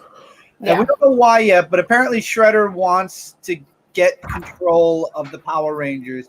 So Tommy's working for the Foot. The Foot get attacked. Well, the Turtles are attacking the Foot, and there's a fight, and Tommy's leading them at the moment.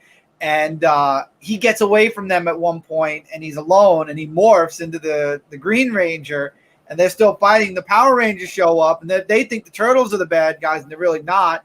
Tommy disappears, runs off, tells Kimberly, you have to just trust me on this, because Tommy's been missing for a while, and apparently it's because he's been undercover working with the Foot.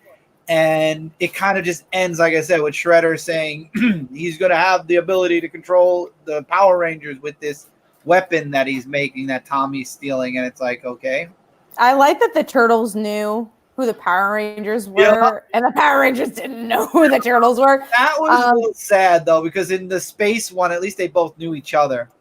Nah, I was happy. I thought it was funny. Yeah, and it makes sense too because the turtles are always supposed to be hidden. They're ninjas. True. Yeah, so it was like for you. Yeah, Yeah. Power Rangers are superheroes. I really like this a lot. As you guys know, I'm not a Teenage Mutant Ninja Turtles fan at all, but I felt like if you're not a fan of that, you get enough information to know what's going on. And then if you're not a fan of Power Rangers, you get enough information to know what's going on. And I just think it was a perfect guideline to show how to do a crossover. Yeah, I'm exactly the opposite. I'm not a Power Rangers fan, but I felt the same exact way. And I actually, obviously, I've never never read any of the Power Rangers comics, but the way they were written here, and I know it's the same writer, right? Is Ryan Carey who wrote this. It was brilliant. I was really entertained by both sides of the story.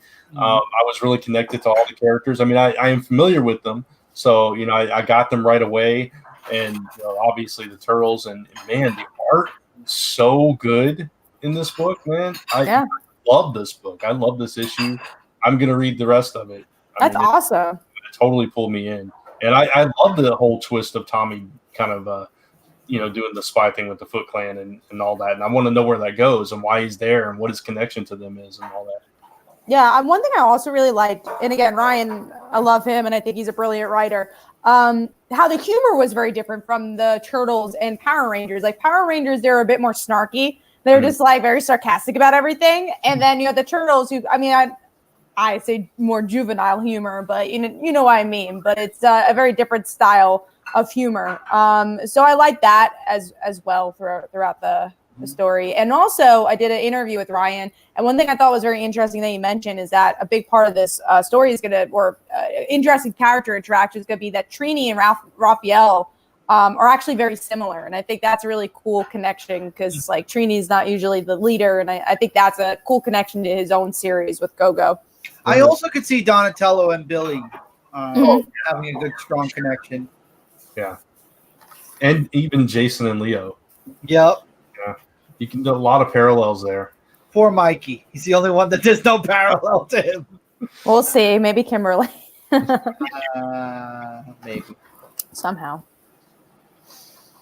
All right. So, anything else about Power Rangers? TMNT? Well, Last couple. DNGN says if the series doesn't end with them eating pizza, he'll feel personally wrong. I completely agree with that. They get to share pizza. That's hilarious. All right. So next, well, we already talked about Marauders. So what are we going on to? Number 2 now? Over Number 3. We skipped 3. So Three. we skipped that section. Oh, we skipped that section. We'll So do we'll go number back 3, to that. Yeah. So do our number 3. We'll go back to those other books. Yeah, that works. All right. Sorry about that. Sometimes it just throws me off. Yeah. Well, my number 3 was a book we already talked about. That was Venom 2099 issue 1. So Brant, what was your number 3? Mine is one of the books we skipped over, which is Annihilation Nova. All right, so we talk about it. Yeah. So I really like this issue, and this was the only one of the Annihilation books so far that has really kind of got my attention. The whole thing with Nova and Annihilus was just hilarious. Annihilus goes to Nova for help, tries to get him to save his world, and then as they're doing this, he's like, a Nova killed me. A fearless Nova killed me once. I came back, but that was a great warrior. And he's like, are you kidding me? That was me. I killed you. He's like, no, you don't look the same. It was just hilarious. And, Nova just like kicking butt, like kicking all the Cancerverse tails. I mean, it's just, he was tearing it up. And I thought it was like, it was kind of a rebirth for Nova, for Richard Rider, because he's gone through a bunch of crap and he's just kind of lost himself completely. And this was kind of a resurgence for that character who I love. So it was nice to see that, and then just bring in an Annihilus, and then all of a sudden Nova's like disappeared and they think he's abandoned them, and Annihilus is like, well, I will save you now. It's just exactly. Yeah, it was tongue in cheek and full of action and just fun. I love this issue. Yeah, it was cool to see. I mean, I think Richard Rider fans will be happy about this book. And then obviously everything will be concluded in the Annihilation Omega issue that's coming out. That comes out after you get the Silver Surfer one and the Beta Ray Bill book. Yeah. So after those two come out, then the following week, I think that's when you get the conclusion to that. Yeah. So, yeah, it was a good issue. I agree with you. I think Annihilus is a great character. It was so funny, man. Yeah. So, it's good. Cancerverse stuff is weird, though. You know what I'm saying? And I remember, like, that whole series where he dealt with the Revengers. I remember when that was out during the whole Sam Alexander time. Right. When they were dealing with that whole situation. So, yeah, good book. I liked it, too. The Fantastic Four one I read, too, that wasn't bad either. It wasn't great, but it wasn't bad. Yeah, it could have been better, but right. I like that you could read them both independently, yet they still tied in together in a way, because you had going to Yancey Street and Nova, but you never saw them interact with each other. Yes, exactly. All right, so let's get Cat's number 3. Cat having a good eat. I am. I was gonna say a joke, but hopefully everyone understands it. I was like, I had too many of the Krakoa plants. That's why I'm hungry for chips. She's like pixie right now. She smoked too much of that crack. Yeah, smoked too much of that Krakoa plant. Yeah. Number 3. Speaking of Krakoa plants, X-Men issue 3 is my number 3. Yeah. Nice. All right, so let's talk about one of the books here, Buffy the Vampire Slayer, issue 10. While you guys talk about that, I'm going to get something to drink and maybe something to eat myself. You should. I'm going to go smoke that crack. Then get something to eat. Our show spins off into so many different directions. But yes, Buffy. I'm trying to think what happened in this issue. Oh, I really like the ending. So we get to see that Rose. There's so many people with R's in this comic now because they have Rose and Robin. But Rose is Willow's girlfriend, so they break up, and she's upset. And Cordelia is kidnapped. And by the end of the issue, we get to see Rose, Robin, Kendra, and Cordelia kind of make their own Scooby Gang, and I thought that was really cool. I'm excited to see where that goes. I actually really enjoyed this issue. I was getting the last issue confused because I was gonna get issue 10, and then my store gave me issue 9 by accident. So I'm like, wait, I've read this already, so I had to get it digitally. But yeah, I really enjoyed it. I like that this is more character driven. and I think it did a better job at not having Buffy in it, I guess, because of the whole Hellmouth stuff. But I still hate that Buffy's not in this book. Yeah, totally. Same thing, same complaint with Angel. My problem with this issue was that I felt a little bit lost, and I thought I'd missed an issue, actually. So I went back and reread 9, and I'm like, no, I definitely read this. I felt like there were things that happened off panel that I was not privy to. Yeah, that's just, and maybe I'm forgetting things, but like where Robin and Kendra came into it, I feel like we didn't get a whole lot of that from last issue. It was like just like a footnote. Yeah, this issue was really the big one because Kendra comes to Robin in the house, and I wish we like kind of understood that Robin was the Watcher. Yeah, it was just like thrown at us, and it's like, I mean, it it makes sense and everything, but it's like I don't remember reading this progression, so that's what lost me a little bit, and it kind of pulled me out of the book a little bit for this issue. And then, like you said, Buffy not being there, but I do like the alternate Scooby Gang. For sure.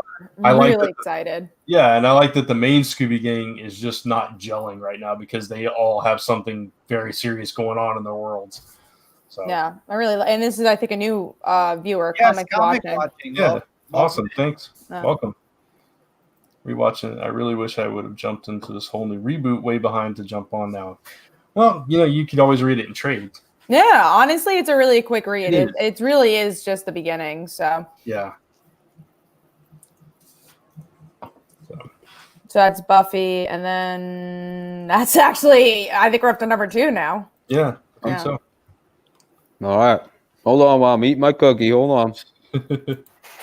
Yeah, I had some of the Krakoa crack, and now you have to have some cookies for munchies. Krakoa crack is great. All right. Mine was a book we already talked about. Dead Eyes, issue 3. Cool. So that was your under the radar book. All right. So Brant, what's yours? Mine is the book we already talked about, Young Justice. Wow. Yeah, I really like the issue. Oh.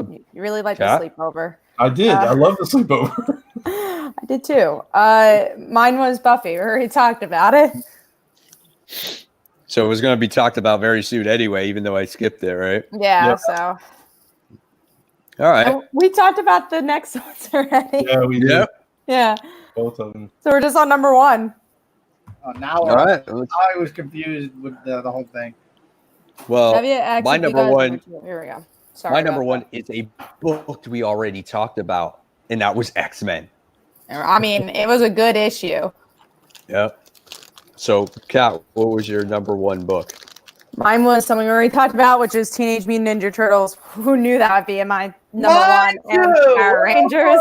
Whoa. Well, guess what? That's Brand's also. Power Rangers. Oh, man. We almost shared a number 1. Mike broke it. So who knew that Brant would have a Power Rangers book as number 1, right? Shows the power. I knew it was going to be Brant's number 1, just like how excited and like he was like, wow, I was really impressed by this. I knew it was going to be his number 1. I kept it Chris on my sleeve, it was a given for Chris. I mean, yeah, would have probably been my number 1 no matter what I read. Yeah. You know what? I don't know why I didn't actually buy the book. I think I had it in my hands, and I just like, I think I told myself, don't buy it because there's so many books coming out this particular week. Like, I didn't want to spend the extra money for it because there's like a shit ton of books coming out this week.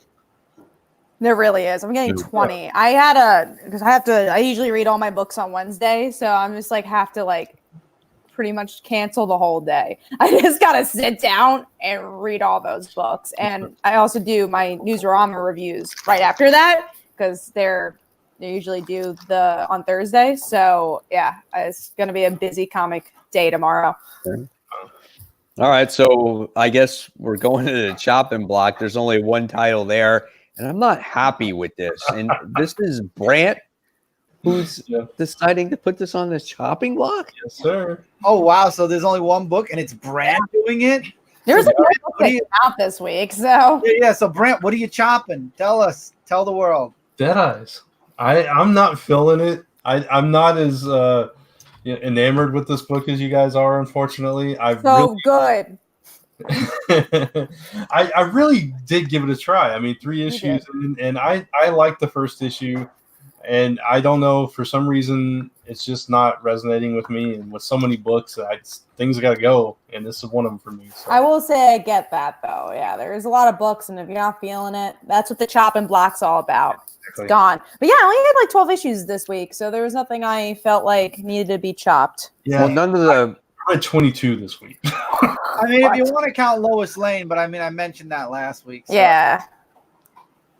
None of the current stuff that came out this week was worth chopping because a lot of the stuff was one shots.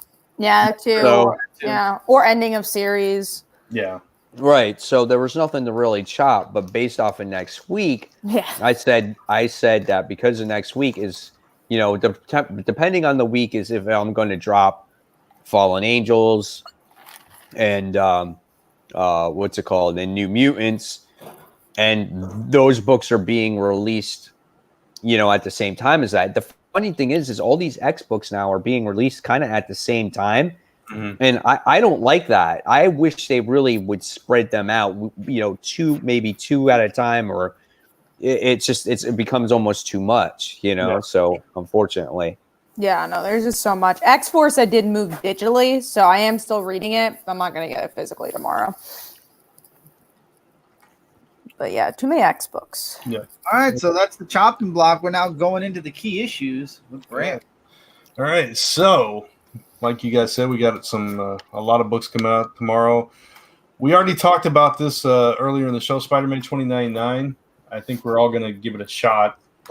Give the one shot. Give the one shot a shot. Yeah, I mean, it's Spider-Man. You got to, if you're going to read any of them, you have to read that one, right? So, exactly. That's literally the only reason why I'm picking it up. And then staying with Spider-Man, we got Symbiote Spider-Man Alien Reality. I will say, I'm looking forward to that. I fell off the last one. I read the first 2 or 3 issues of that mini, and I just never it lost me. So I'm not gonna go for this one. I'm not picking it up, but that cover of him being the symbiote during Civil War with Russell Doderman looks really good. I'm not picking it up. That's all. Just want to let everyone know. It up. I'm interested in this Hobgoblin story, and he's supposed to be I think it's supposed to be he's got alien powers like the Hobgoblin does. So I'm very curious to see what's going on there. And it's the same team. So it's Peter David, Greg Lamb, and I'm on board with this one. It's probably going to be better than Spider-Man 2099. I can guarantee that. I mean, I'm sure. Yeah. Honestly. I'm sure too. Yeah. So you'll have to let us know. All right, we got Tales from the Dark Multiverse, the Judas Contract. Chris is excited forward about to that. Yeah. I'm looking forward to seeing the dark take on the Judas Contract. It's already a dark book. Yeah. I'm looking for the even darker. So what are they going to betray Deathstroke? Yeah, I want to see how things go wrong and Deathstroke ends up killing Nightwing on his debut. I was going to get this one. Too many but books. unfortunately, I think I'm passing on it because it is $6? It is $5. And again, it's just it's a one shot. It's more of a what if. Yeah, exactly. So that's kind of why I didn't pick it up. To finish it off, I'm gonna get it. It's already on my pull, so I think It's the last one, see right? it through. Yeah, it's the last one. So I'll probably do the same as Kat, and then maybe next time around stick digitally. Let's hope they don't do another round. Oh, they'll do another round probably. Man, maybe not. Maybe not. When they announced all these, this was one I was looking forward to, but every single one of them that I've tried, I didn't like. So I'm not going there again. If you guys tell me it was fantastic, maybe I don't think it will be, but we'll let you Judging by the know. way the others went and by how I know you felt about the others, Brad, it's probably not gonna. Right. See, for me, I like little Elseworld tales. I mean, when I started reading Superman, I got really into the Elseworld stuff, but I don't know. These aren't as good as the other Elseworlds. I will say that much. Right. Yeah, I just feel like there's no point to them. I know that's the point of Elseworld stories, but usually there's a thematic point. There's not even a thematic point in any of these. They're just kind of there. Yeah.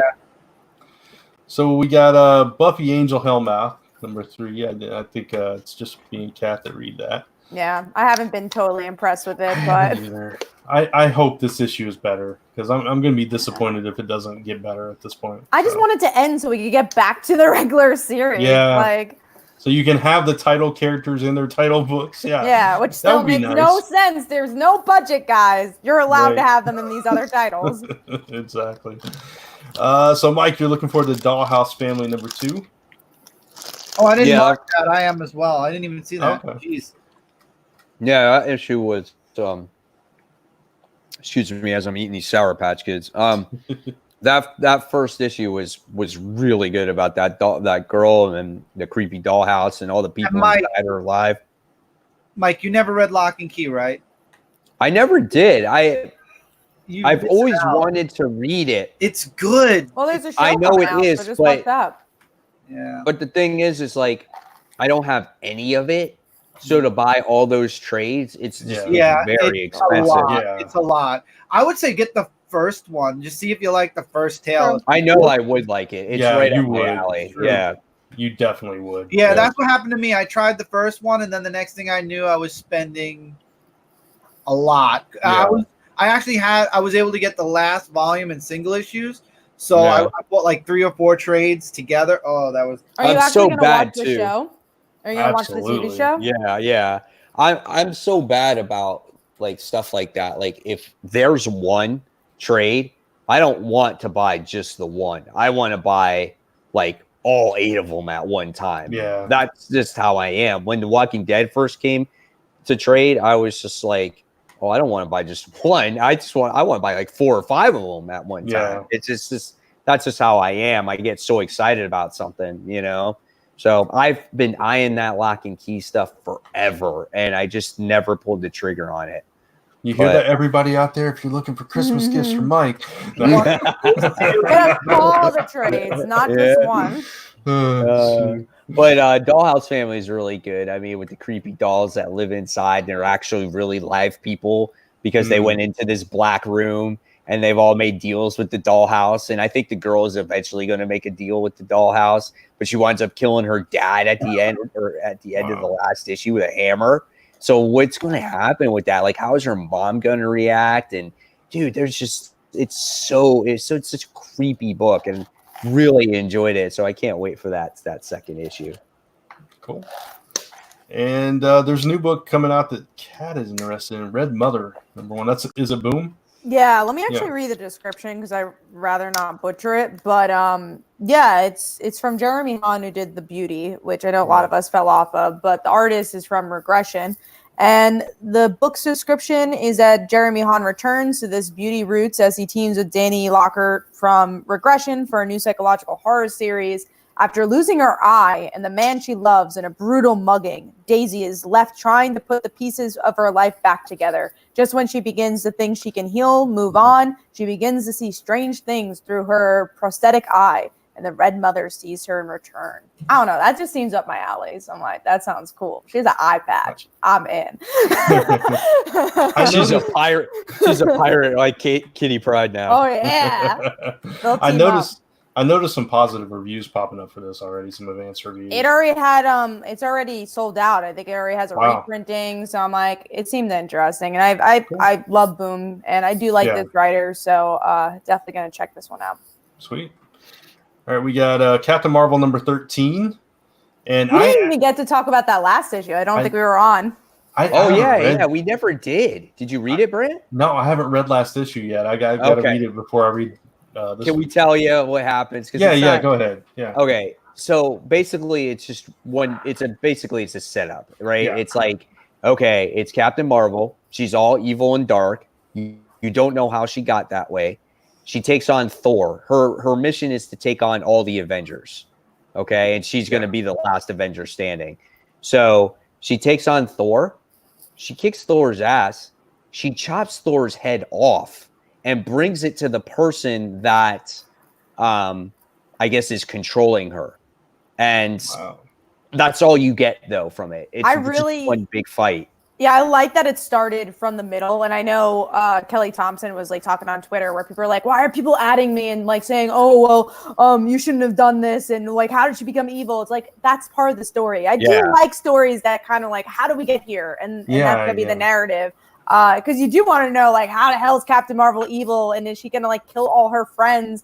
I think this issue is going to be Iron Man. And the artwork was really good. I love the costumes. I'm excited for this one. Nice. And then I'm like, well, how is Thor like? How is he dead? Right. Yeah. You know what I'm saying? Like that messes up all Jason Aaron's plans. Yeah. Well, Jane's here, so it's fine. Yeah, that's true. Yeah, no. When I saw that the cover of last issue of issue 12, I was just like, man, I gotta read that. And I just that week, I guess because we weren't doing the show, I fell behind in my reading, so I haven't read it yet. But I'll definitely read it before I read this week's. Yeah, and comics watching, it's Star that's altering reality. I do want to mention about Star. So I know I'm not interested in the book, but I will pick up issue 1 because I did see, I saw on Twitter. So Kelly Thompson shared on Twitter today a panel with Jessica Jones, and they're both fighting over Carol Danvers. It's her and which character was it? Let me see if I can find the actual tweet because I'm not doing it justice. But I'm like, that actually sounds fun. Is it the reality stone that she has the power? Yeah, the Stardust. So maybe so that's a possibility of why that's happening. Let me find it. Here it is. Brant will take you not even 5 minutes to read. Oh, really? Because it's that action heavy. Oh, okay. Yeah. Cool. All right, hold on. My jaw was dropped though by the time I got to the end of it. So this is the panel from Star. You're not Danvers' friend. That's the other one, Jessica Drew, the Spider Woman. Yeah, we share her joint custody. Joint custody. I like that. Yeah, so funny. I'm like, okay, I'll read it.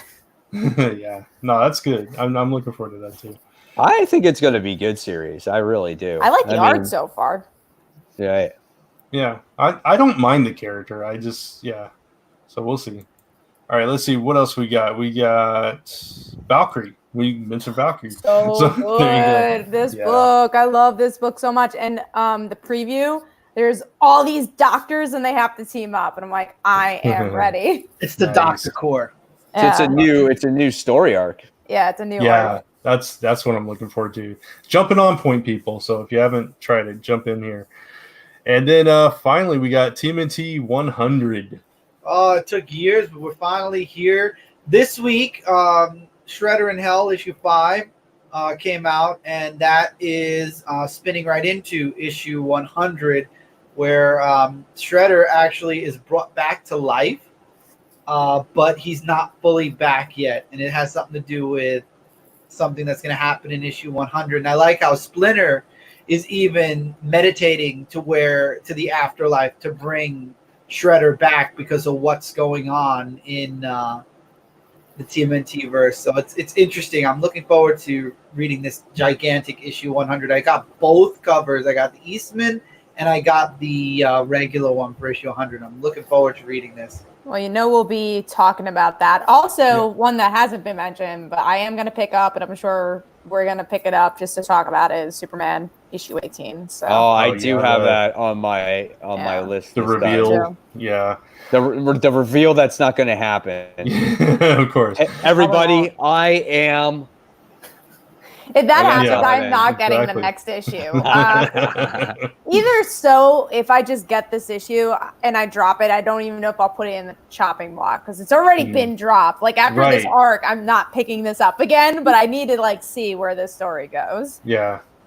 Yeah, so we'll talk about that, but that's it. That's all the key issues.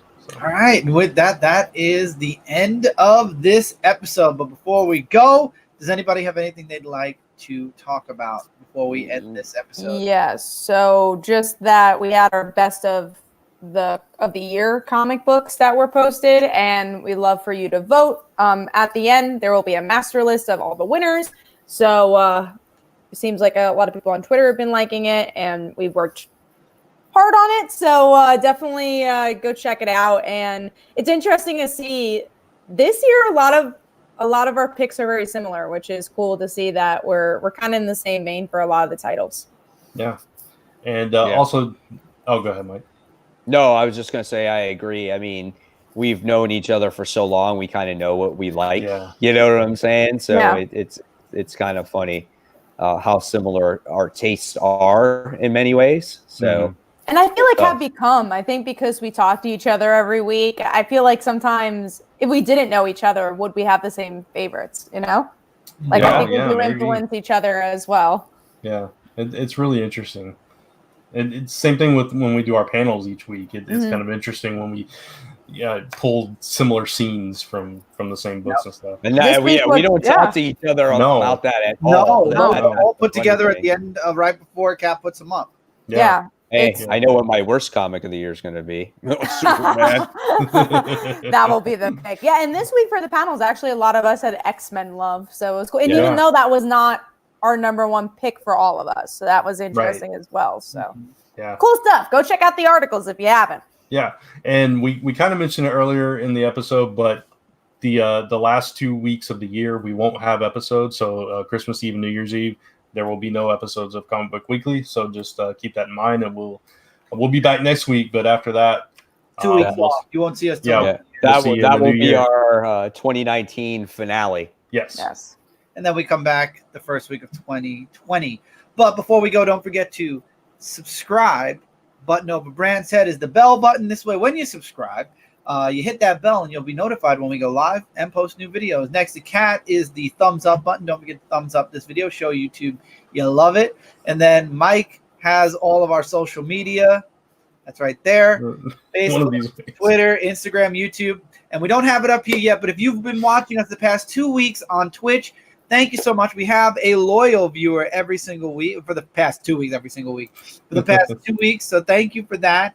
We will be streaming from now on YouTube and Twitch. So if you like Twitch, if you're on Twitch more, definitely feel free to go over to Comic Frontline, click that follow button. We don't have a subscribe button yet, but we're trying to build that up. So like I said, definitely go over to the Twitch and show some support for Comic Frontline on Twitch. And with that, that's it for this episode, everybody. Take care. Have a great week. Happy New Comic Day, and we'll see you next week for the finale of Comic Book Weekly's 2019 season. Bye, everybody. Good night, guys. Enjoy your Krakoa.